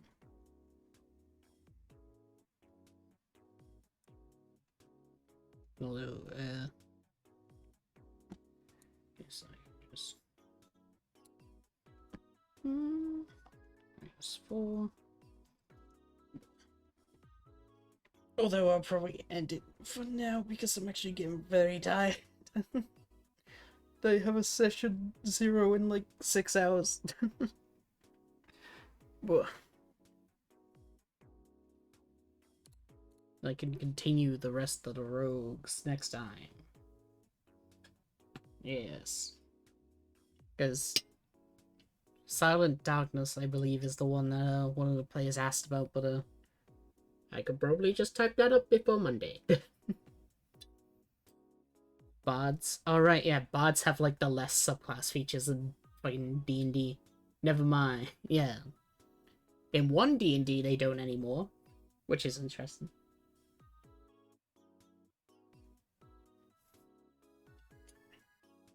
But yeah. Because Bards have free subclass features.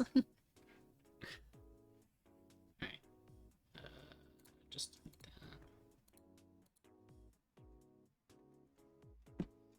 and yes, I will just bum bum bum. Can actually move now. My back. Alright.